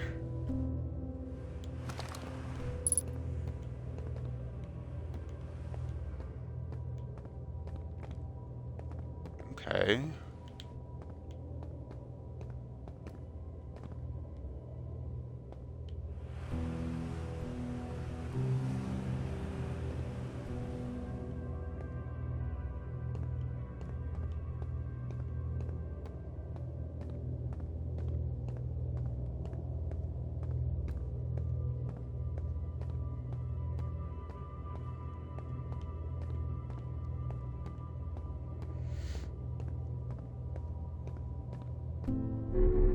Oh, it just only takes me here. Looks like another skeleton. There's a lot of skeletons here.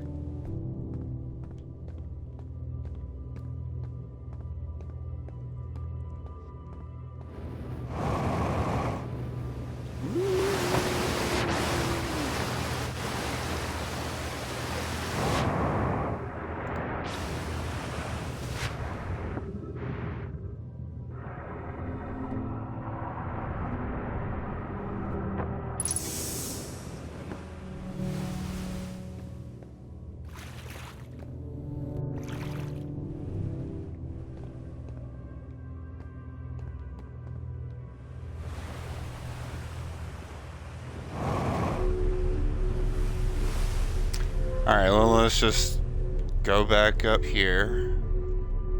So cool.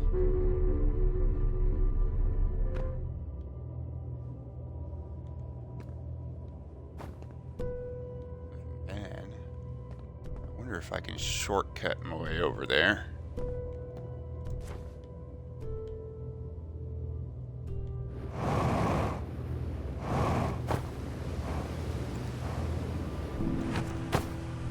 Okay.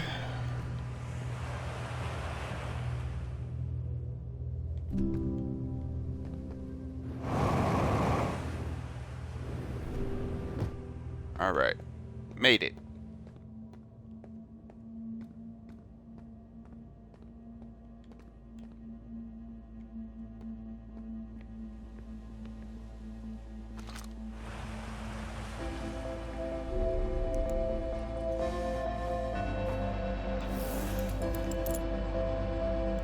Ship log.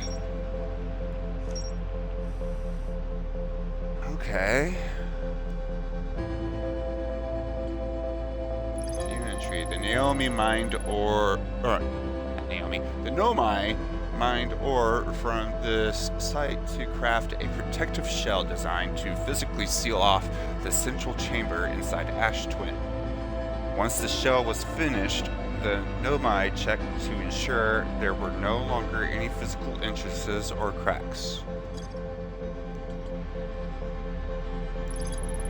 The central chamber inside Ash Twin was physically sealed off by an immensely thick protective shell.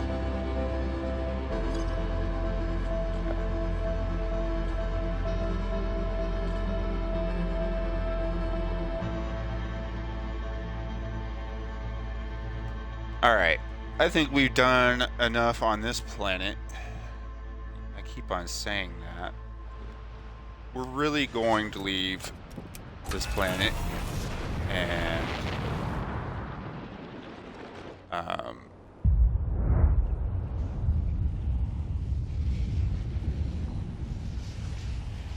what's going on?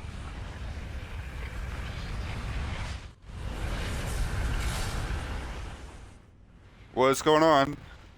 Why is this happening? What happened?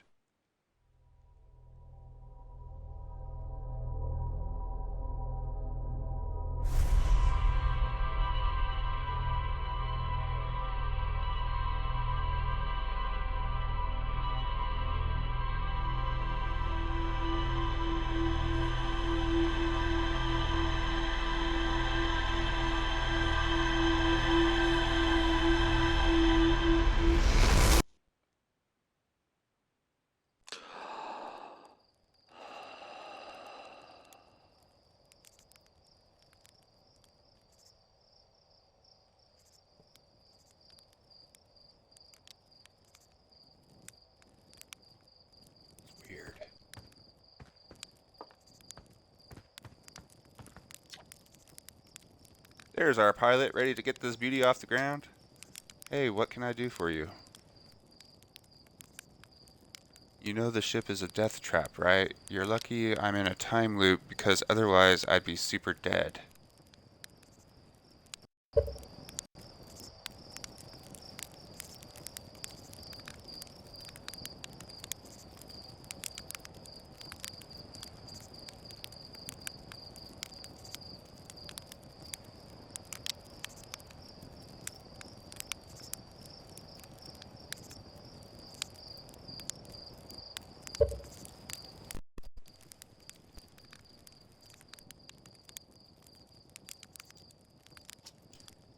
And you're lucky I don't have you grounded for medical reasons because I have no idea what you're talking about.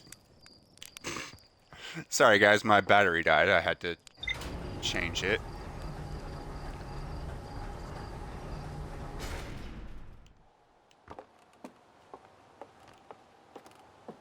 Alright.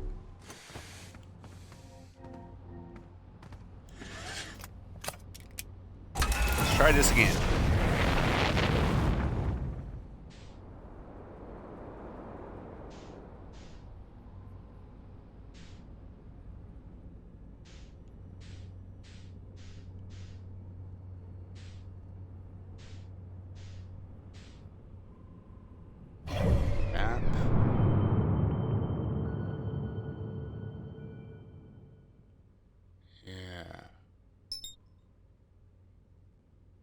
Go to Brittle Hollow.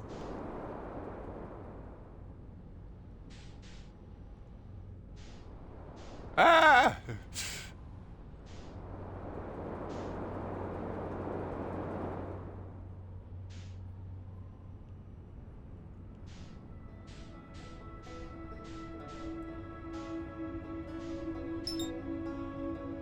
Oh, that's Giant's Deep. I don't want Giant's Deep. I want Brittle Hollow.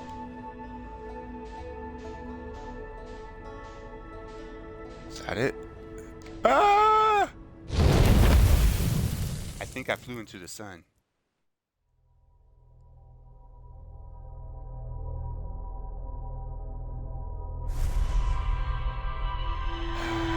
Great.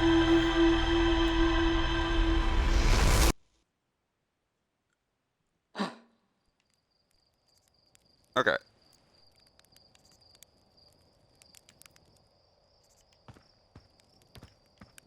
Here we go.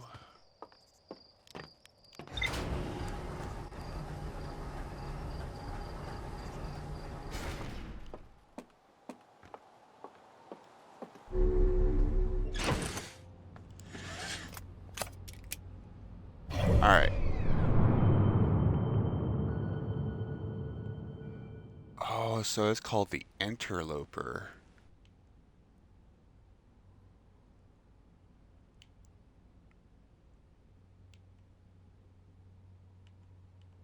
Alright. Let us go to Brittle Hollow.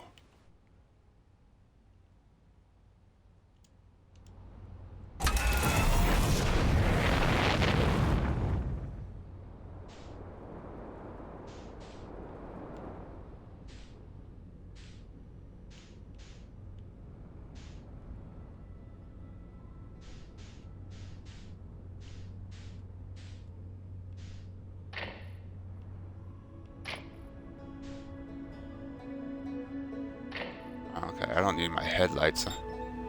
There we go.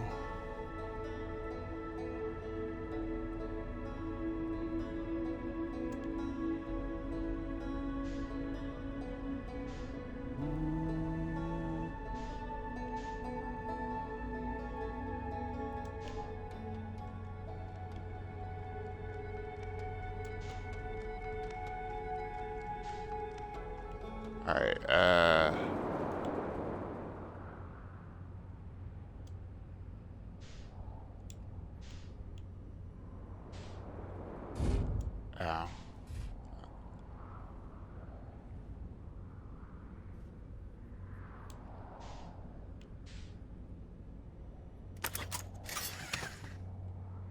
Alright.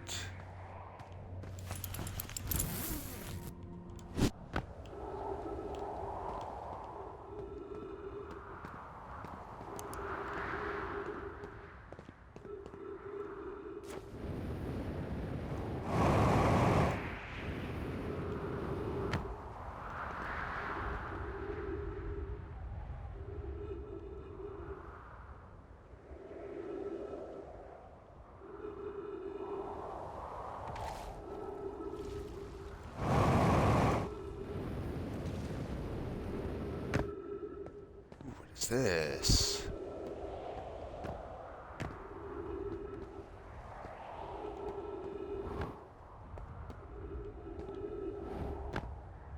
What is that?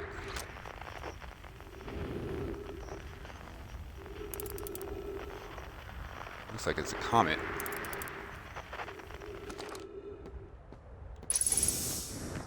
Trees detected.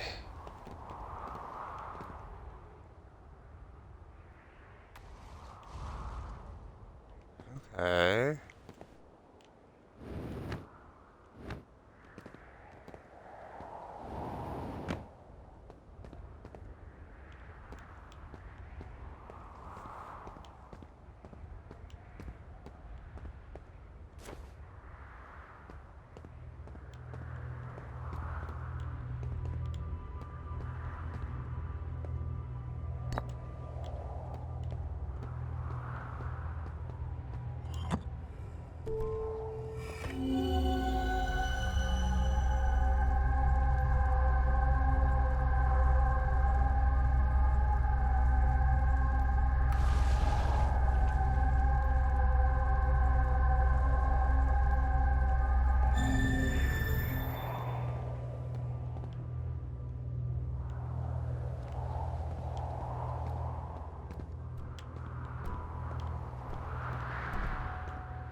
Solanum.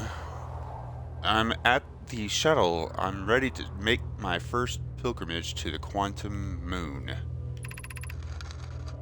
That's exciting. Oh, bells. That's exciting. You're almost ready. But there's still one more rule you need to learn. Come see me at the Tower of Quantum Knowledge. The tower is on the opposite side of Brittle Hollow. If you follow the path west to the crossroads, you can reach the tower from there. Solanum, my gratitude for the directions, Bells. I will see you soon.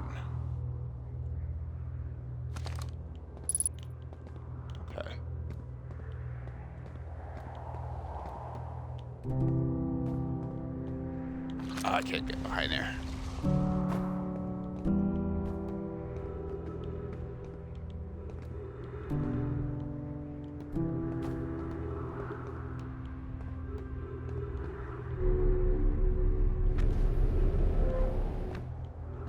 So there's a lift down here that brings me up through that.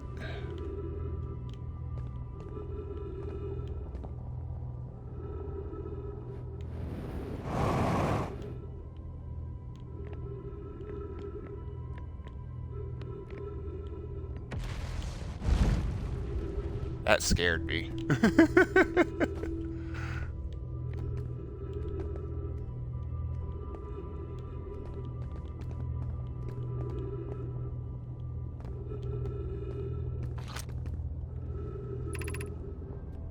Crossroads, west, 350 meters. Okay. Ooh.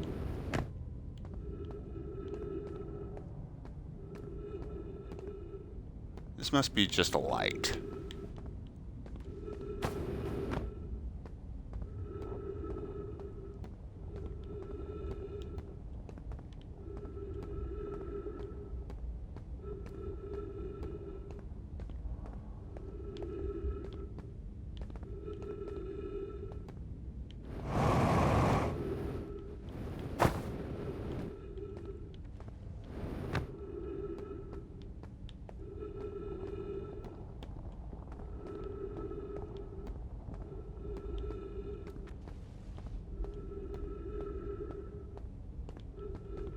Am I inside the planet?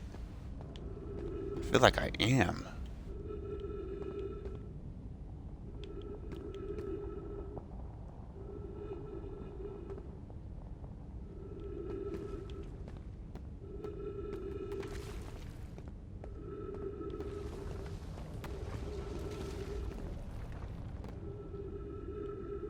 Wow. That is so cool. Whoa.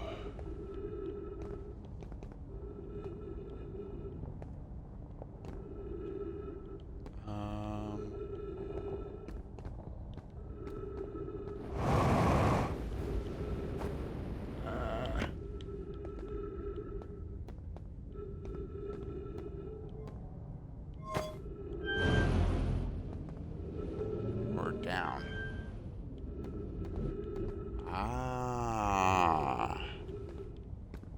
See, I can change the direction that it goes. I want to go down.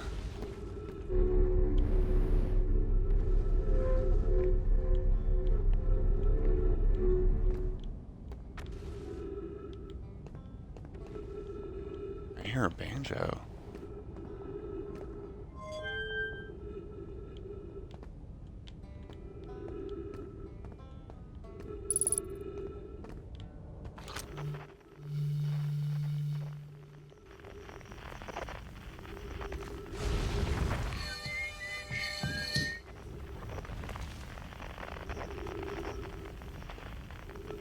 Oh, wow.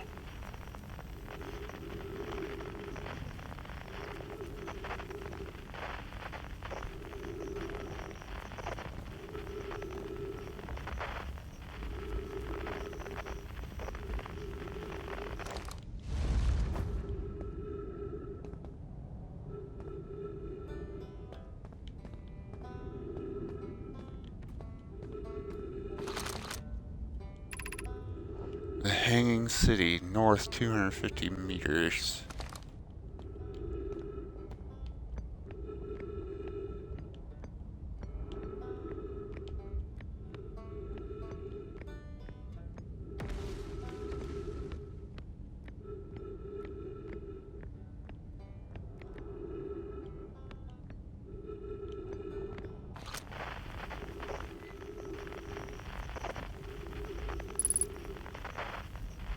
Oh, I got only 3 minutes of oxygen remaining?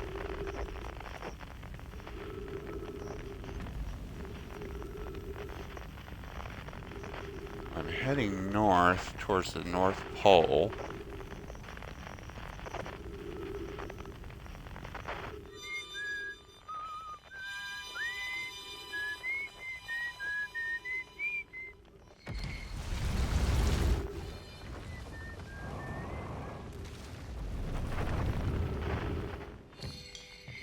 Okay.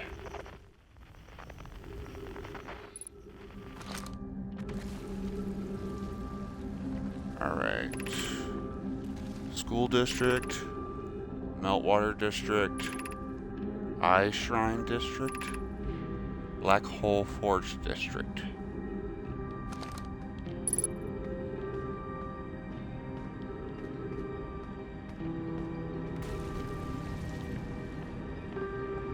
Oh wow, this keeps on going further and further down.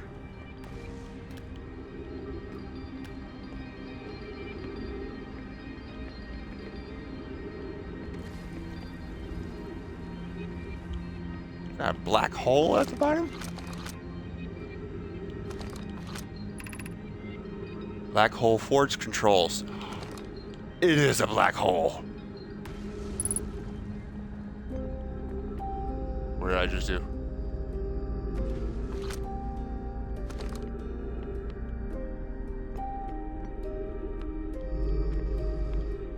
Okay, I need to hurry before I run out of air. Trees.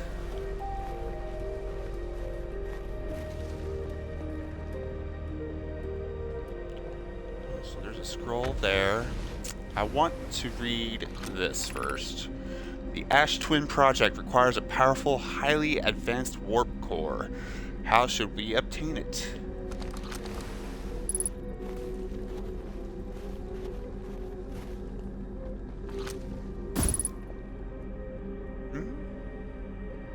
What did I just do?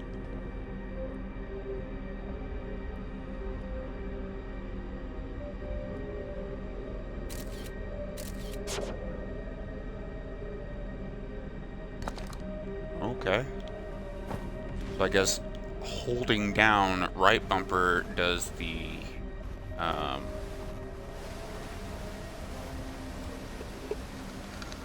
camera thing. Solution 2. We could craft a new advanced warp core inspired by the vessel's warp core.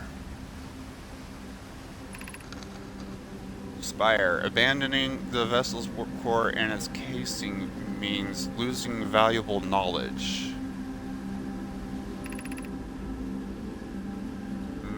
Mitis. This is true, however. It's knowledge we have little hope of recovering. It would be best to relearn, I think. Poke. I would very much like to craft such a powerful core. More relevantly, I believe the Black Hole Forge crew and I could recreate the basic design. Idea, this is the safest path for our clan. Avens, is the safest path the best one? Our goal is worth the risk. Cassava, is it though? We've tried for so long to find something that I and others now believe might be impossible to find. If the search for the eye is a futile one, we should choose the option with the least potential for harm. The greatest challenge here, I think, is we don't have the design for such a powerful core, or any of the original crafters, the vessel's core. No, but Poke was apprenticed to Anana, who created the original design, and our Black Hole Forge is adept at crafting simpler cores. I believe I can be of use here. The vessel's warp core was created before my time, but Anana explained many of his designs to me. Wow. Gotta find another scroll.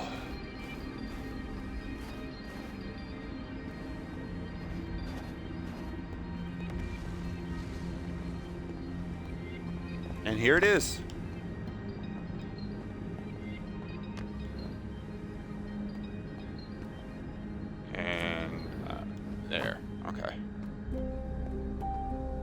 I got stuck there for a second.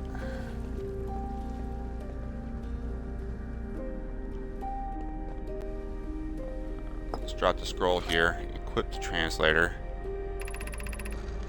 Poke, I feel strange trying to recreate Anana's warp core without him. At times it still feels strange to no longer be his very young apprentice, and for the Black Hole Forge to be in my care and not his. Hypothesis, this will always feel strange. Even though my time with him was short, I miss my old mentor and deeply.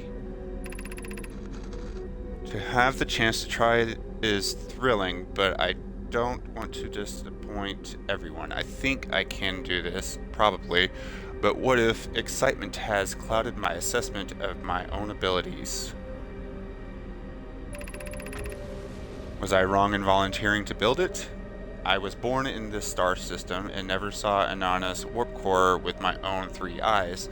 I only know what he taught me. What if I've bitten off a larger portion than I can consume? Still, all I can give is my best. And as Anana would say, should my best prove insufficient, then we will find another way to achieve what's needed.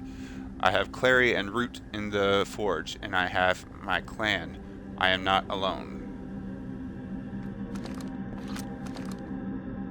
Alright, grab this again.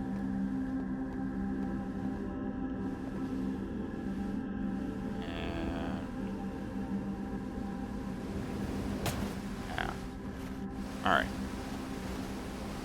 Insert scroll. Solution 1. We could retrieve the warp core from the vessel. Phlox. This would require a return to Dark Bramble Plume. My father said many good Nomai perished there.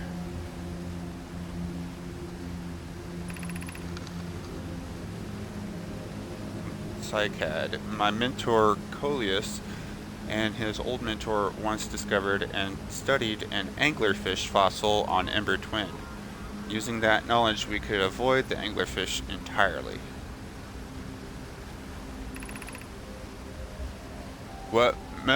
Coleus, what Melore and I learned from that fossil would theoretically help us evade the anglerfish, but our hypothesis was never tested on a live specimen.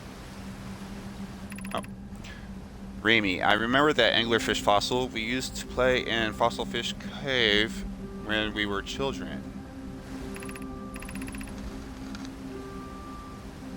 Rami, the vessel's warp core is broken. At best, recall those present when the vessel crashed said it sustained lethal injuries. There is no guaranteed reward for this risk. Hanoi. Perhaps we could still repair it. My grandmother told me there was little time to assess the nature or extent of the damage.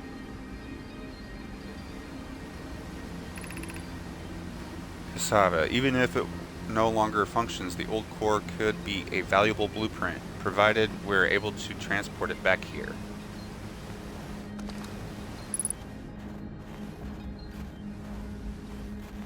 Okay.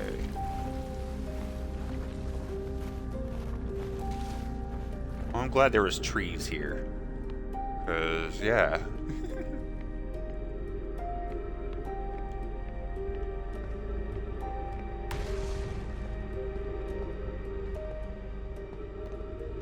Oh, I've already been down here. Okay.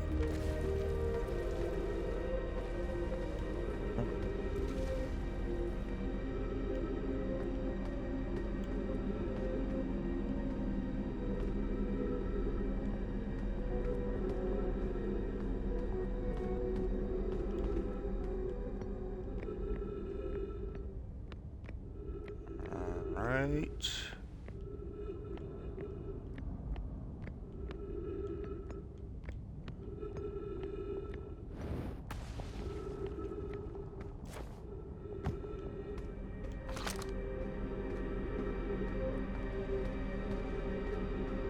Was there anything else down here that I could get to without having to, like, jump? That black hole is so cool. I like how they were able to make it bend light around it.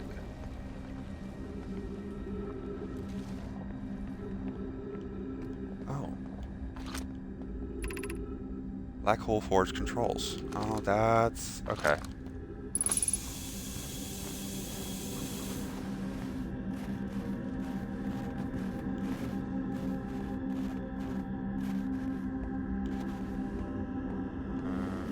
Anything else over here?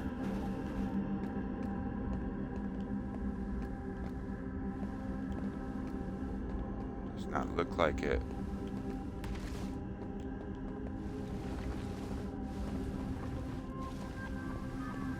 Oh, wait.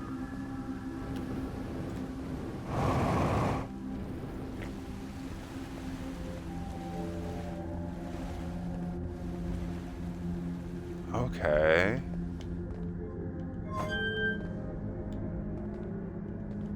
Elevator.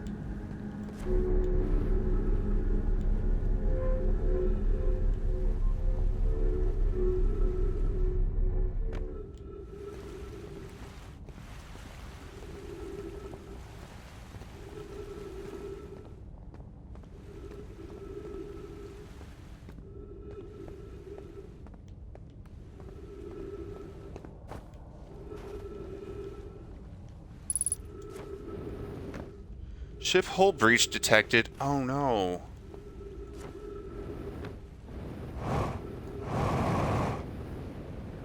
I need to get back to the ship then, I guess.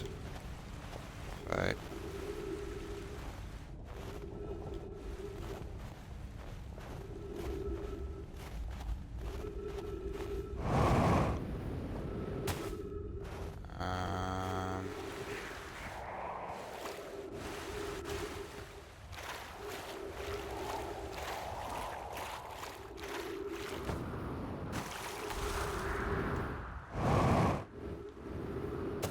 Okay, so this is the North Pole of the planet.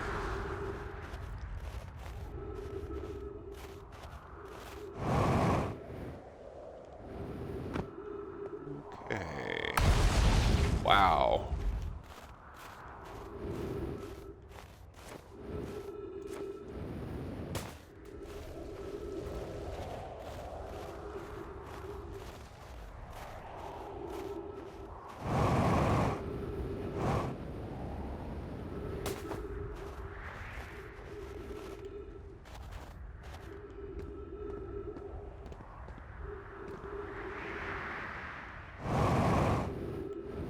Ah, that was an overjump. There we go. Felix, has anyone observed the phantom moon that sometimes greets us in the night sky? Your thoughts interest me. Thatch, I compliment your eyes. How do you imagine it disappears? Hypothesis, could it be a shift in the light spectrum? Plume, suppose this moon is too shy to show us its face. Is it talking about that red dot? Plume, I'm interested in your playful moon. Is it much like its violent friend, Hollow's lantern?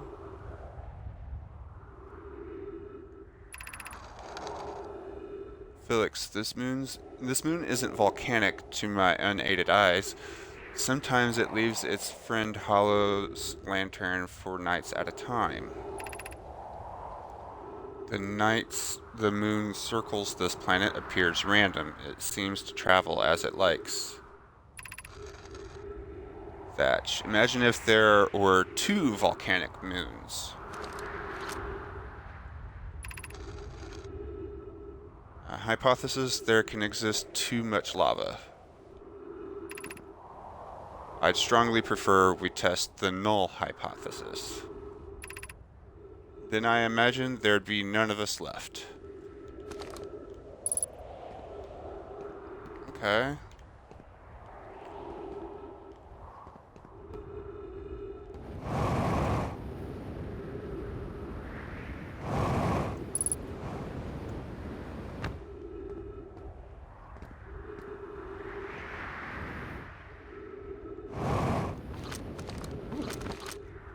translation thing. The hanging city below 50 meters.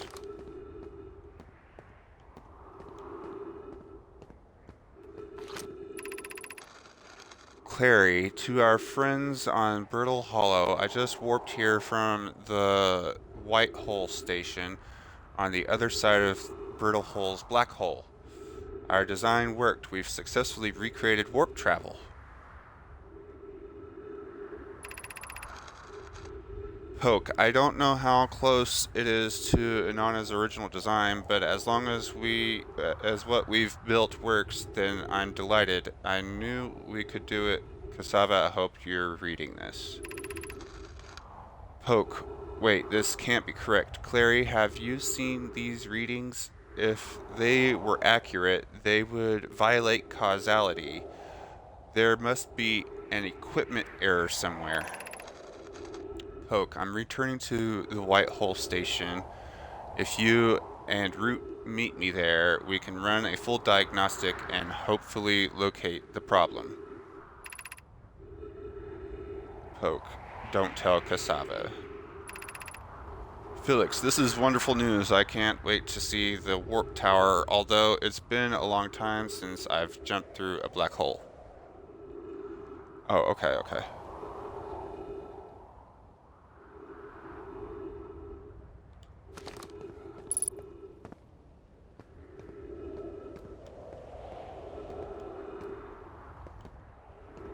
Oh, there's more.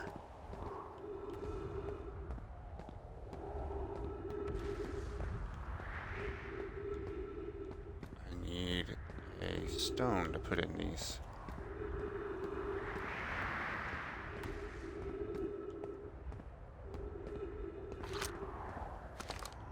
Already saw that.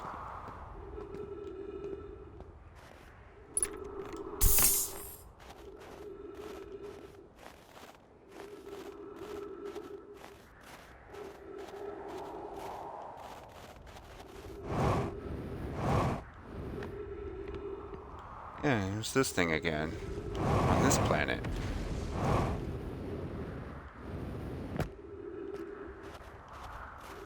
Alright. I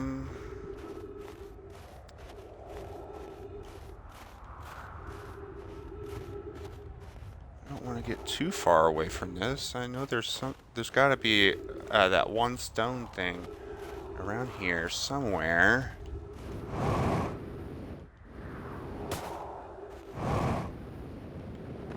Because if not, why would it have these pedestals? Yeah, okay, I got 3 minutes left of oxygen. Ow.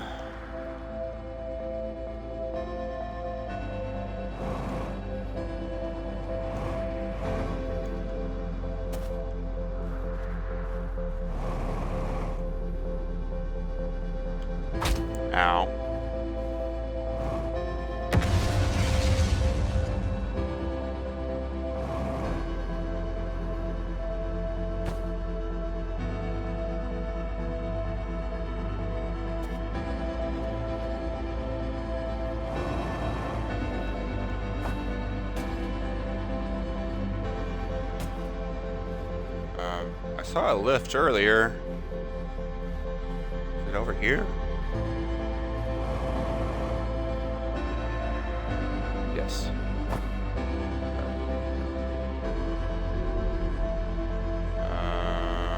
Can I change the direction?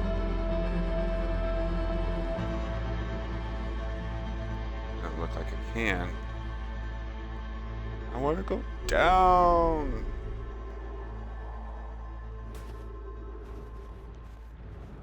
Alright, well, I'm gonna die if I don't get back to the ship. So, where's the ship?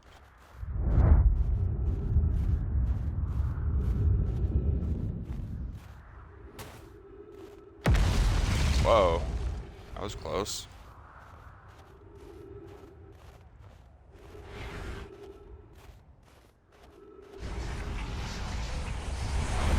Ah! Okay. So, I really am stuck in a loop.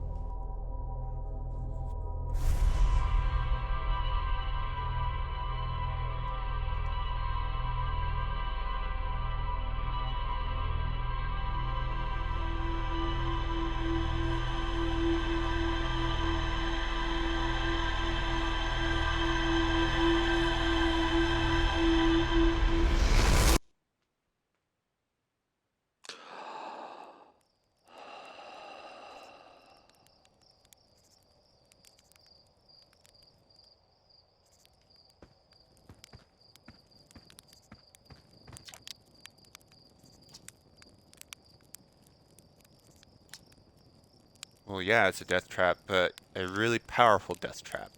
What, you suddenly care about safety now? Alright, so there's not going to be any new dialogue from that.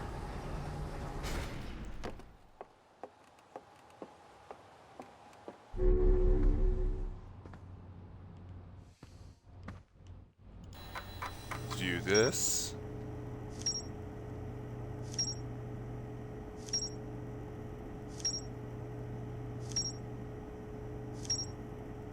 Wow, we learned a lot.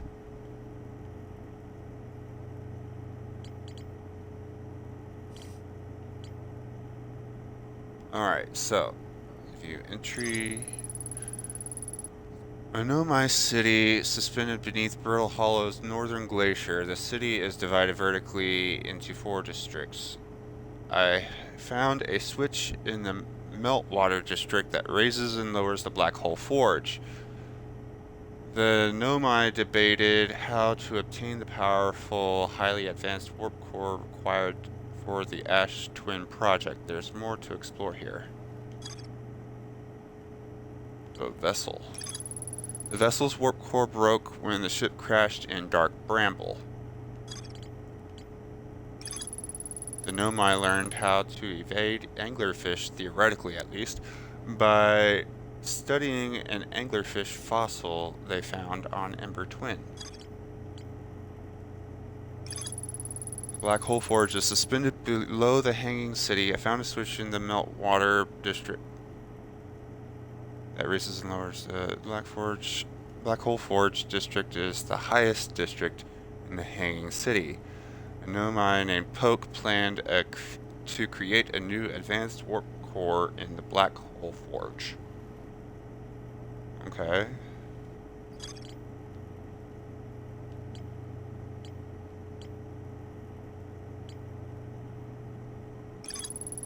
North pole of Brittle Hollow is covered in snow and ice. There is a uniquely shaped Nomai ruin on the surface. The Nomai were able to warp here from the White Hole Station. This is where they first recreated warp technology. This is where a White Hole Station on the other side of Brittle Hollow's Black Hole. There is a White Hole Station on the other side of Brittle Hollow's Black Hole. Several Nomai returned to the station to investigate an equipment reading that appeared to violate causality. The Nomai on Brittle Hollow observed a phantom moon that would sometimes appear in the sky. A Nomai named Solinum was told to visit the Tower of Quantum Knowledge on Brittle Hollow's equator to learn one final rule before embarking on her pilgrimage to the quantum moon.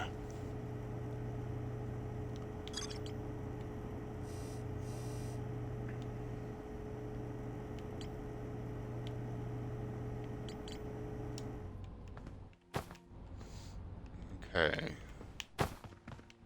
Well, let's go back there and lift off.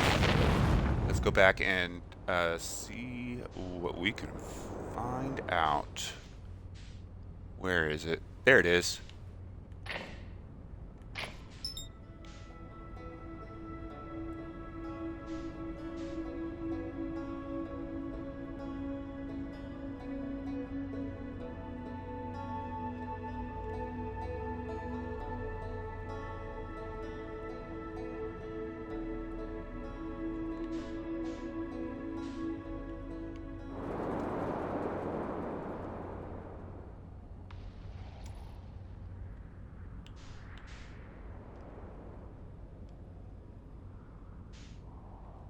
It was a slightly easier landing. So let's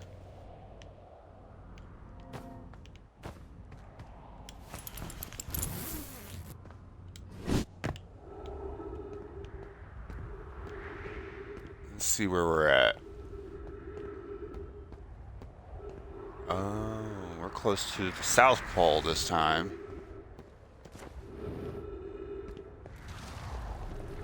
hope my ship doesn't get hit.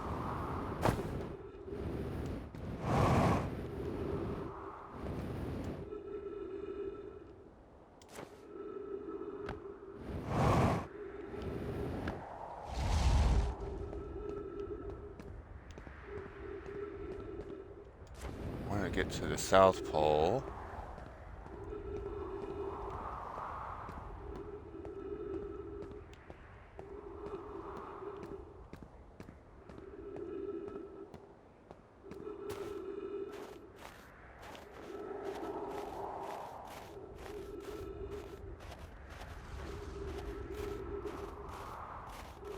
Okay. So here on the South Pole, there's this thing. I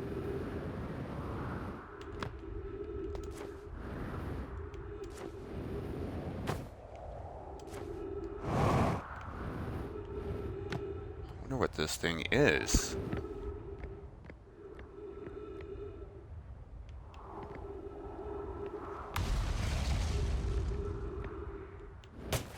Looks like there might be an entrance over here.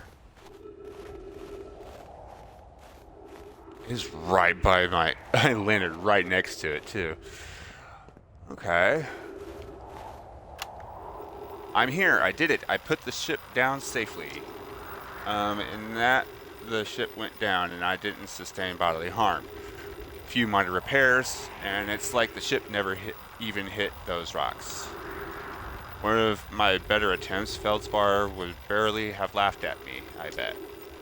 That's the good news. The bad news, I haven't found a way inside this structure yet. The door is broken, and I know I'm not great at exploring, but I think I would have found a different entrance by now if there were one. Probably.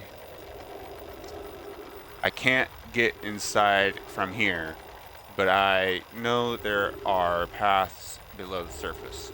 I'm going to head north to the ruins on the equator to try to find a way down. Okay, so this door is broken. This entranceway is broken. There's no way in.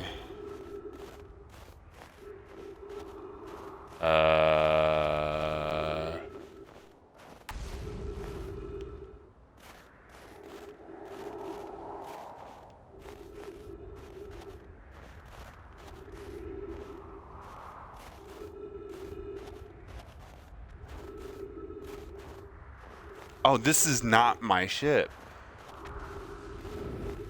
Okay. I thought that was my ship. This is my ship over here.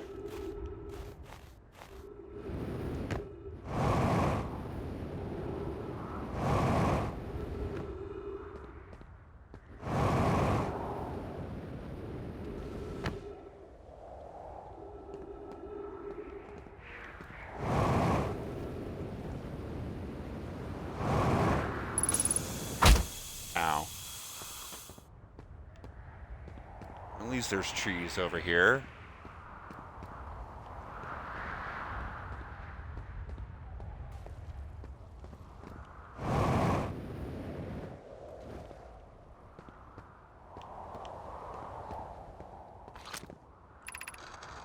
Bells. Beneath your feet lies the Tower of Quantum Knowledge.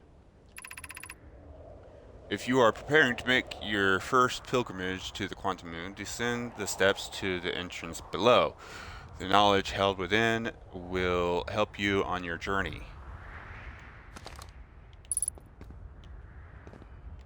Okay.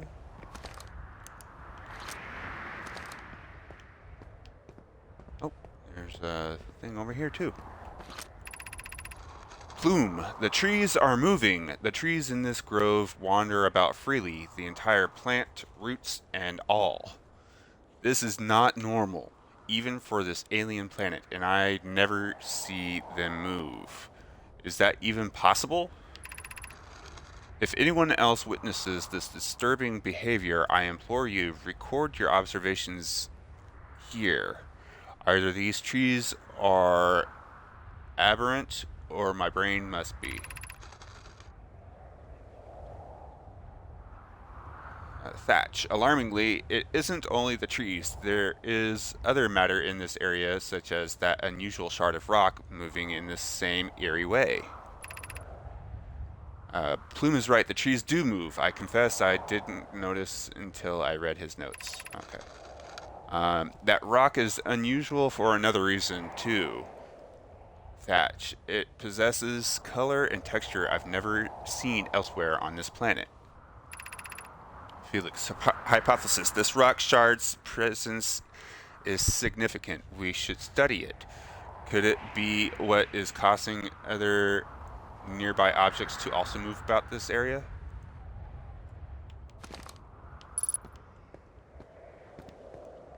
Maybe. Is this the rock?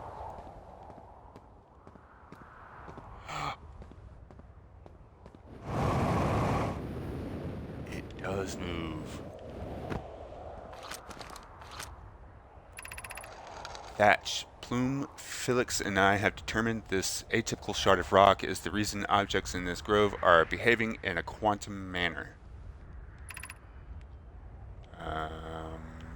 Let's do this one. The only other object we've observed displaying this quantum behavior is the wandering moon.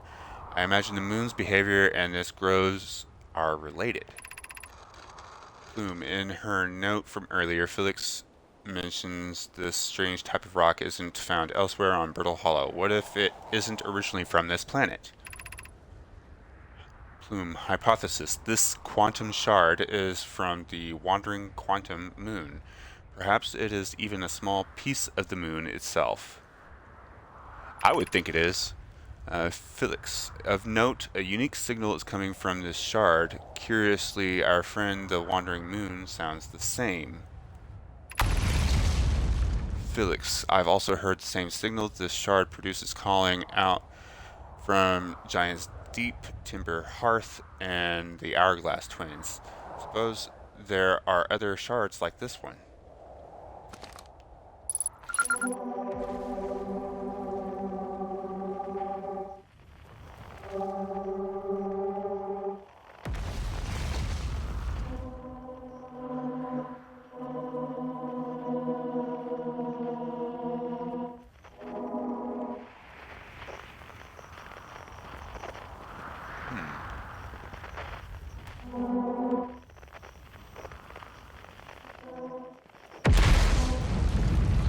So close.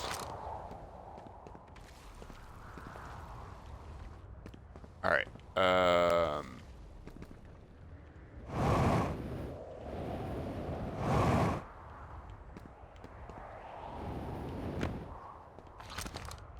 Let's head down here.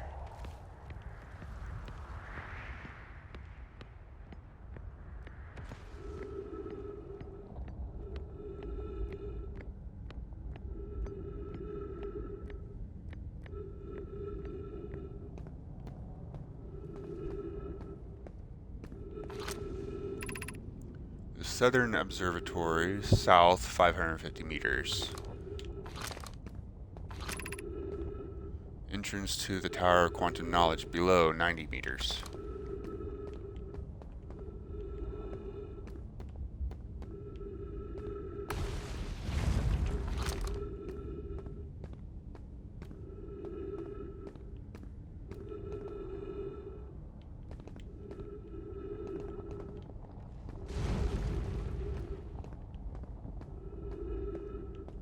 Okay.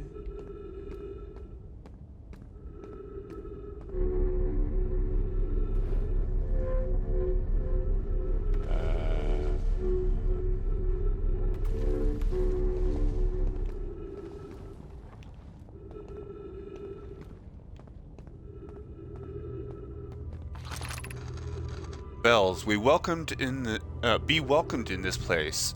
Above you stands the Tower of Quantum Knowledge. If you are making your first pilgrimage to the quantum moon, ascend these stairs and obtain the last of the knowledge you need for your journey.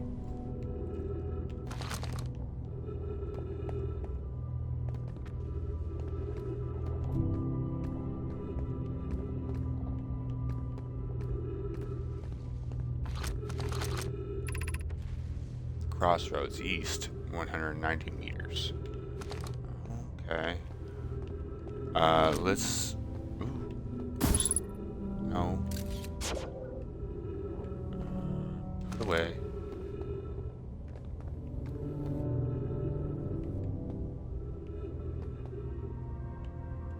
Oh, wow.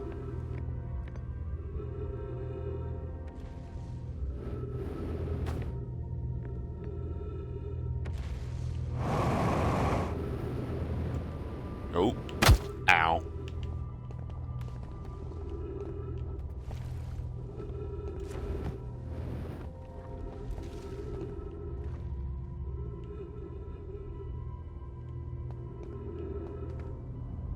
Okay, so it's not gonna let me go up there because the path is broke.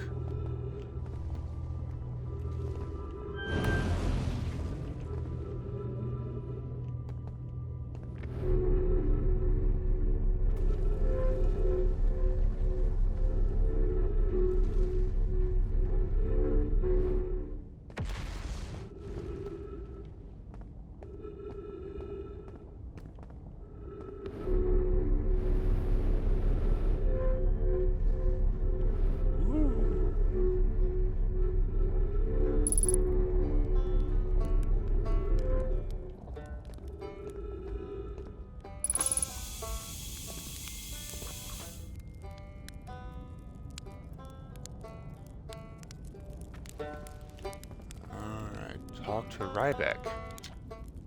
Oh, you launched. That's great. Great job, you. Wow, I guess that means I've been out here a while, huh? Well, this is Brittle Hollow, but you probably knew that. A lot of history here. It's great. What are you doing here? I'm here to see the Hanging City. It's always been my dream to see it with my own 4 eyes ever since I was a hatchling. An alien race lived in this solar system long before our species even existed. How could I not want to see what their civilization was like? Only, you've probably heard the others say it, right? I'm afraid of space. Seriously, I'm more surprised than anybody that I'm out here. Do you want to know how I even got this far? I fell. Tripped over a gravity crystal. It's dumb luck. I landed somewhere my little scout says is halfway stable, instead of being sucked into what's below. I've been gauging the stability of the ground around me using my little scout, and this seems to be the place with the best surface integrity, so I'm just going to stay here until I'm ready to move on. But that's enough about me and my problems. You didn't come all this way to listen to me blather, did you? Heh, that'd be... yeah.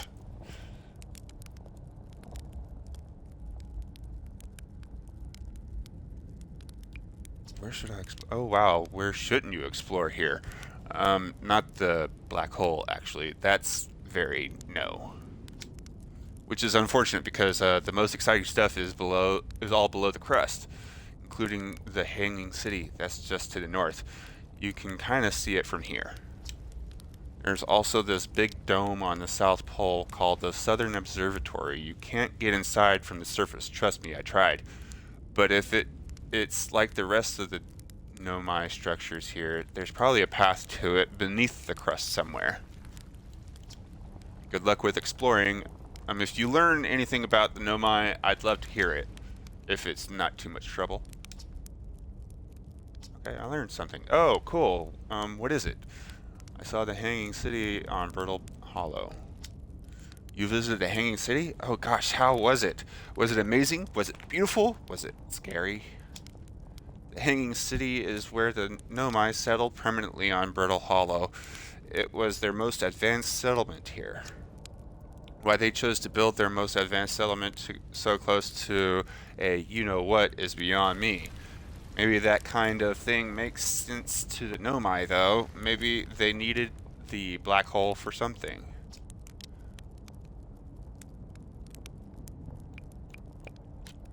See you later. Oh. Right back.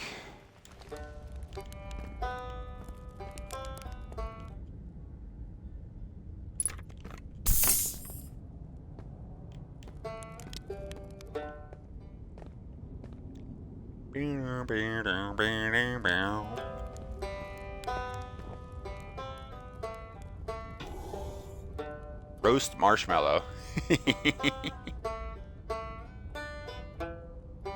Anyway, doze off?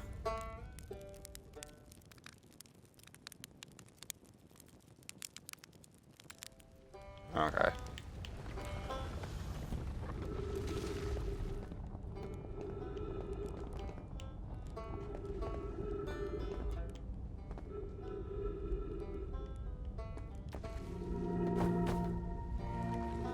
Oh, this is so cool.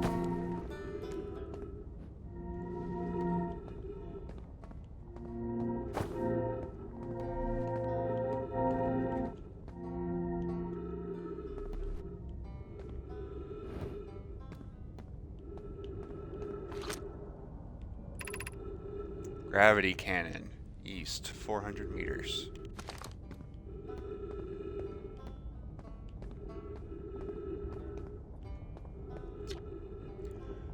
Well, that was deeply unpleasant. I made it this far, though. Guess that's the part to focus on, and not how I'll eventually have to get back up that path. But wow, this place sure is something. Looks like the hanging city is north from here, and east is a gravity cannon. I definitely want to see that. And another thing, I'm detecting oxygen from somewhere below, which is good since I used up a lot of my supply screaming during the trip down from the surface.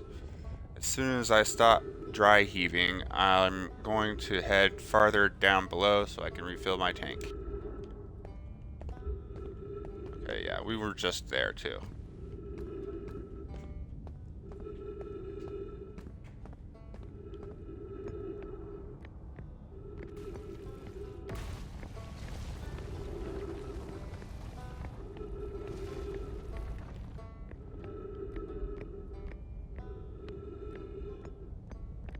This will take me to the North Pole. I want to go to the South Pole.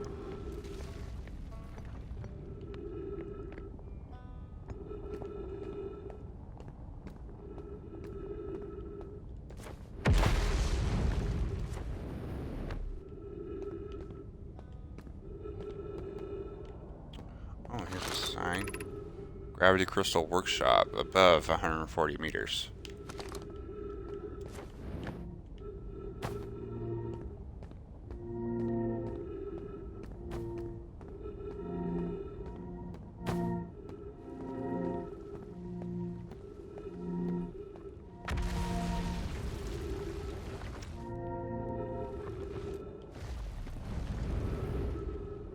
Ah!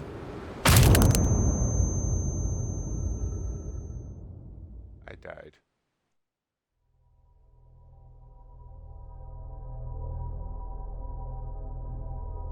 Does that mean I'm gonna have to launch all the way back over here?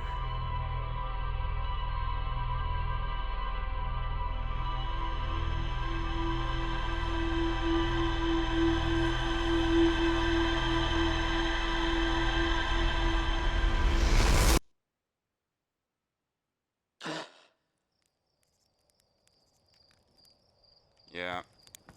Alright. Come on.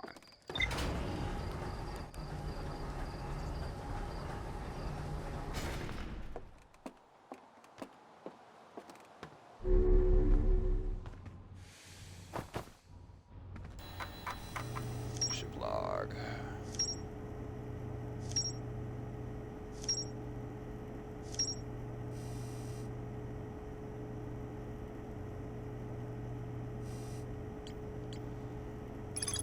Rybeck has set up camp at the bottom of the crossroads. Their excitement at being surrounded by so much Nomai history is matched only by their terror of the black hole.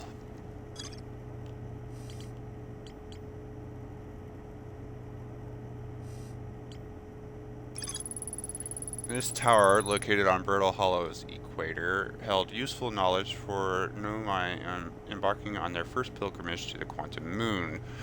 A Nomai named Solanum was told to visit the Towers of Quantum Knowledge on Brittle Hollow's equator to learn one final rule before embarking on her pilgrimage to the quantum moon.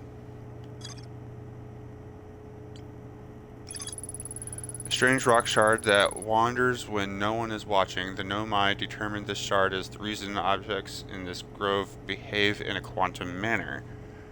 The Nomai hypothesized that this shard is actually a piece of the quantum moon. The shard emits the same signal as the quantum moon. Okay. The Nomai detected a quantum signal coming from somewhere on the hourglass twins. The Nomai detected a quantum signal coming from somewhere on Timber Hearth. Nomai detected a quantum signal coming from somewhere on Giant's Deep.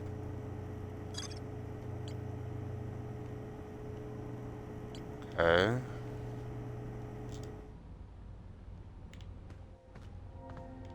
You know, I never checked out the sound coming from that.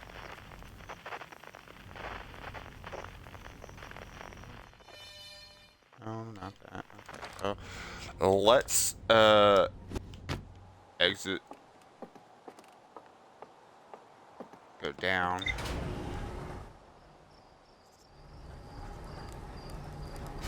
Never checked out what sound it was emitting. Where do I go? This way.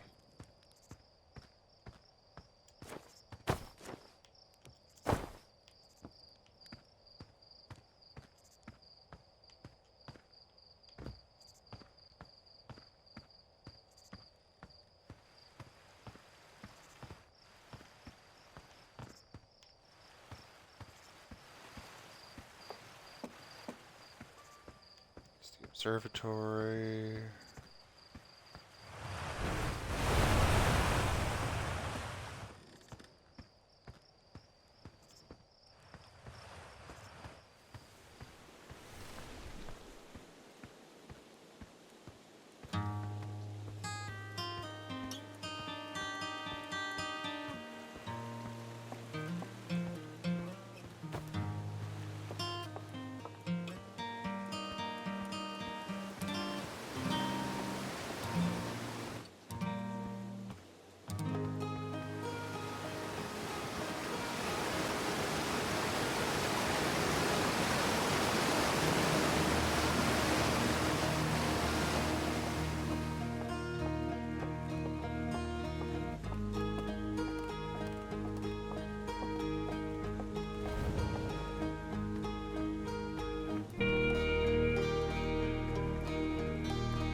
Zero G cave.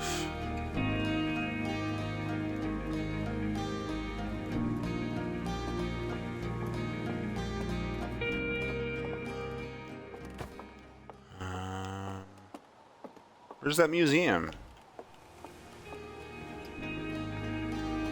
I keep forgetting I don't have my suit on.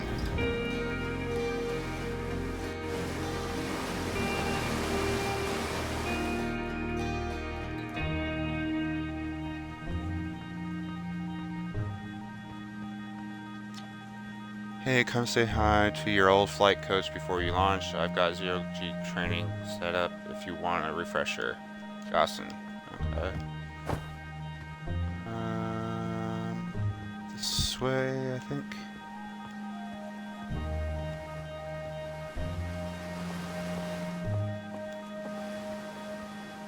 Yes, this way.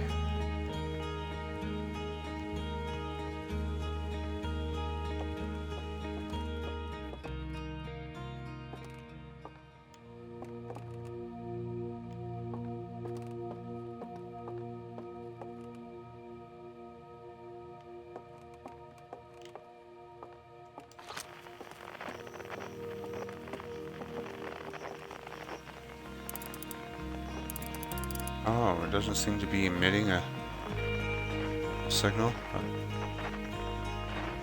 Alright. What about you?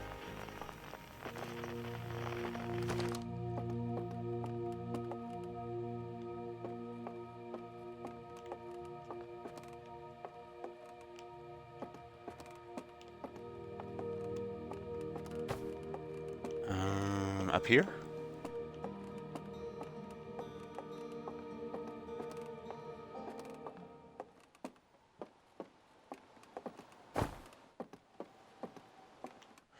Alright, well, since there wasn't a frequency being emitted from that stone, I wonder...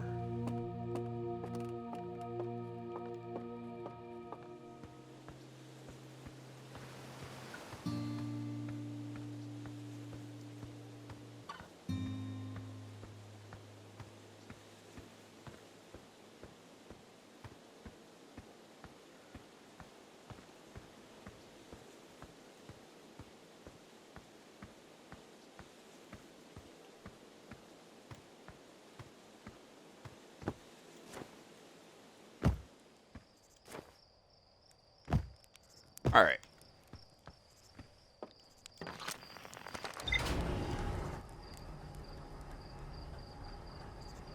Getting close to the end of the stream.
Why am I going away from it? Okay. Now I'm going towards it.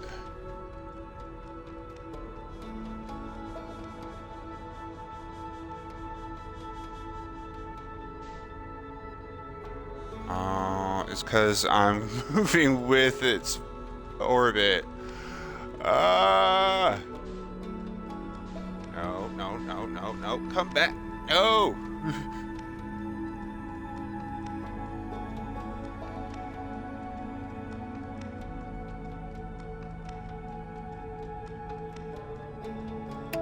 Autopilot.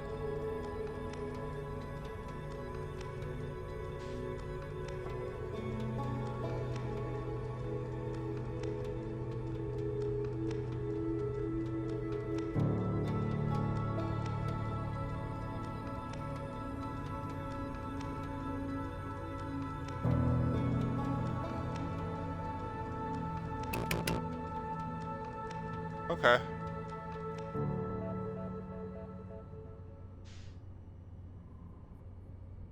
Alright, so...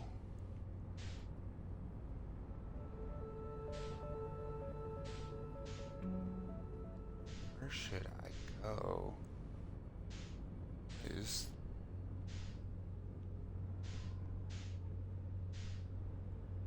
Speaking of light...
Thatch, is everyone unharmed? Plume, no one was badly injured from the escape pod's impact. We're incredibly fortunate. Thatch, this is good news, at least. Have we heard from Escape Pod 2 or Escape Pod 3? Felix, no, I'm unable to make contact. My equipment can hear the other two escape pods' distress signals, however. If it's any comfort, both pods must be structurally intact. Felix, I'll continue calling for them. Thatch, my gratitude. If we can... Plume, Thatch, the moon is approaching again. Thatch, everyone brace yourselves swiftly. The volcanic moon has returned. Be cautious of falling ash and debris. I believe the moon has passed. This planet doesn't appear eager to have guests. We are certainly unwelcome on its surface. We need to find shelter and quickly. The volcanic moon won't be gone for long. I observed several promising sites below the surface, but we'll need to construct a way for everyone to climb safely down this cliff. Perhaps we could build platforms.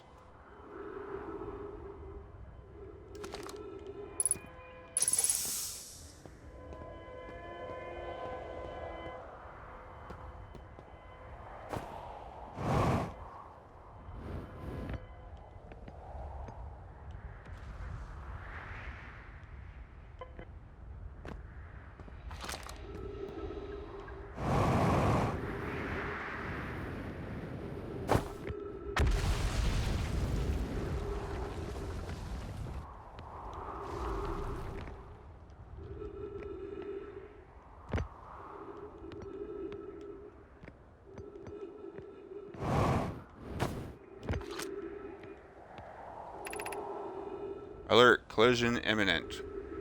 Prepare for impact.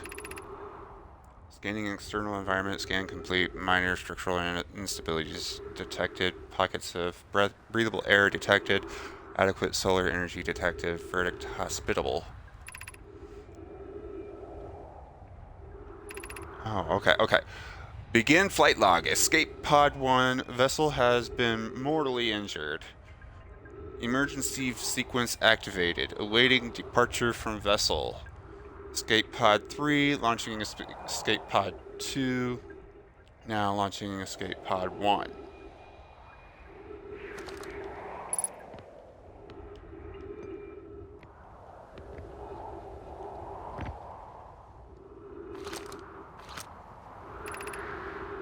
Emergency escape hatch.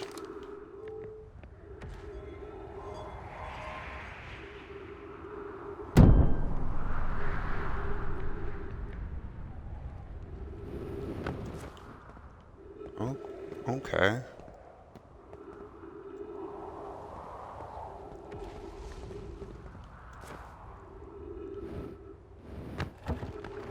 Whoa!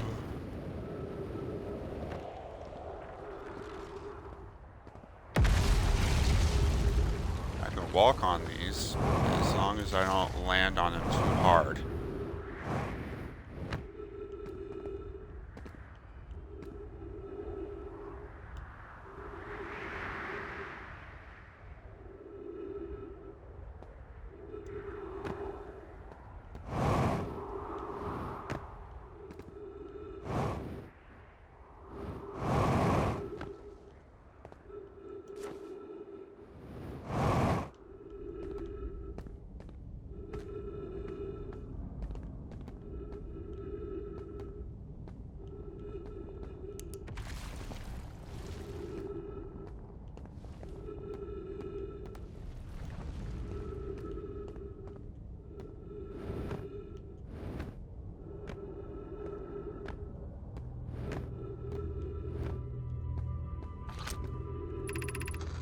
Plume, of note, be sure not to wander far from here.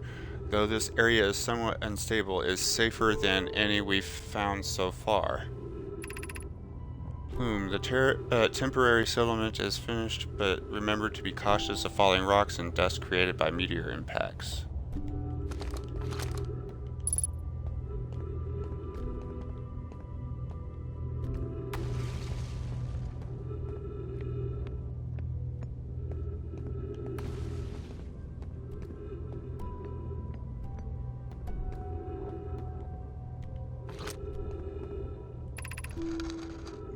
Plume, given concerns about our settlement stability, where should we construct a new, less temporary shelter? We need to stay close to the escape pods so Felix can monitor incoming messages. We can't be rescued if we aren't present to respond. I don't believe anyone is coming to save us, Thatch. Now we must save ourselves. I agree. We're here because the eye's signal called to us and we followed. If we're to find it, we need to not merely survive, but thrive. This is a wise point, Plume, and eloquently made. If moving to the northern glacier will keep us safer, then that is what we should do. I believe we should migrate to the northern glacier. Okay, yeah, that should have been the first one that I looked at. Building beneath the crust again would shelter us from the volcanic moon's eruptions. What if we use gravity crystals to craft a stable path? Okay. And then you got this path.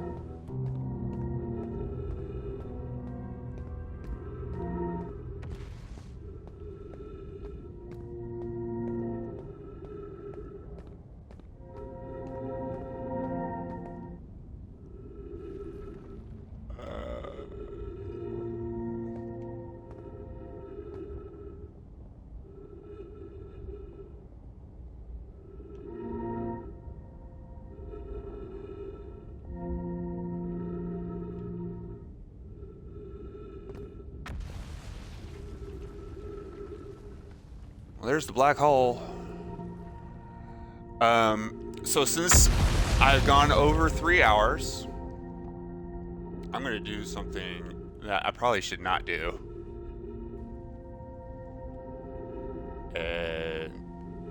Let's see what's in that black hole. Whoa.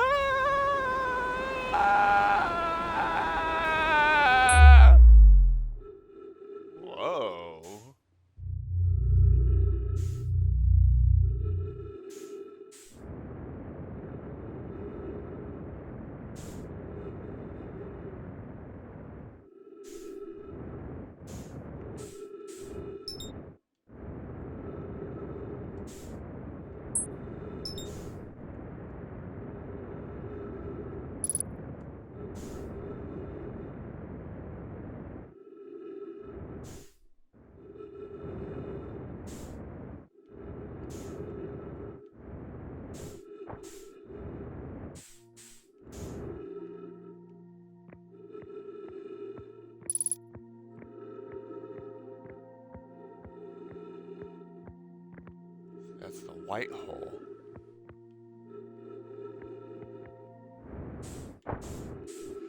Woo. Oh.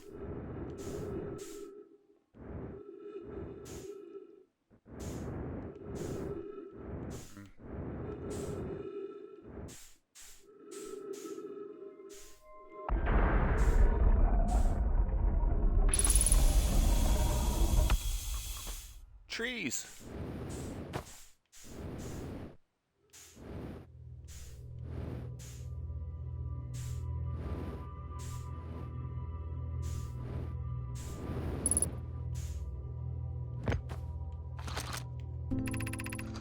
Poke, welcome to the White Hole Station. If you fell through the black hole by accident, don't worry, you aren't the first. This warp tower can return you to Brittle Hollow.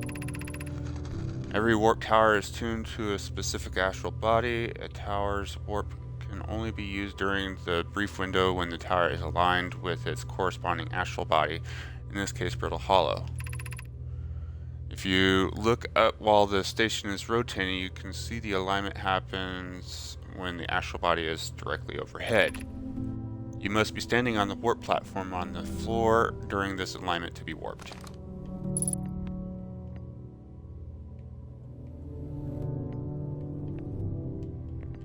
Okay.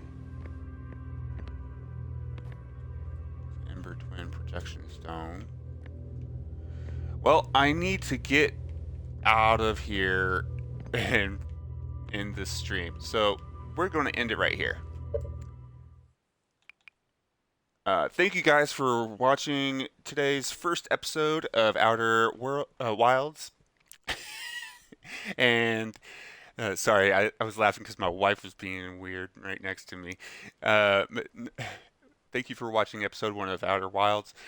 Join me next Monday for the episode 2 of it. And tomorrow is Tuesday, so I will be doing Breath Edge. Join me for that. Thank you guys for watching and have a good night. Bye.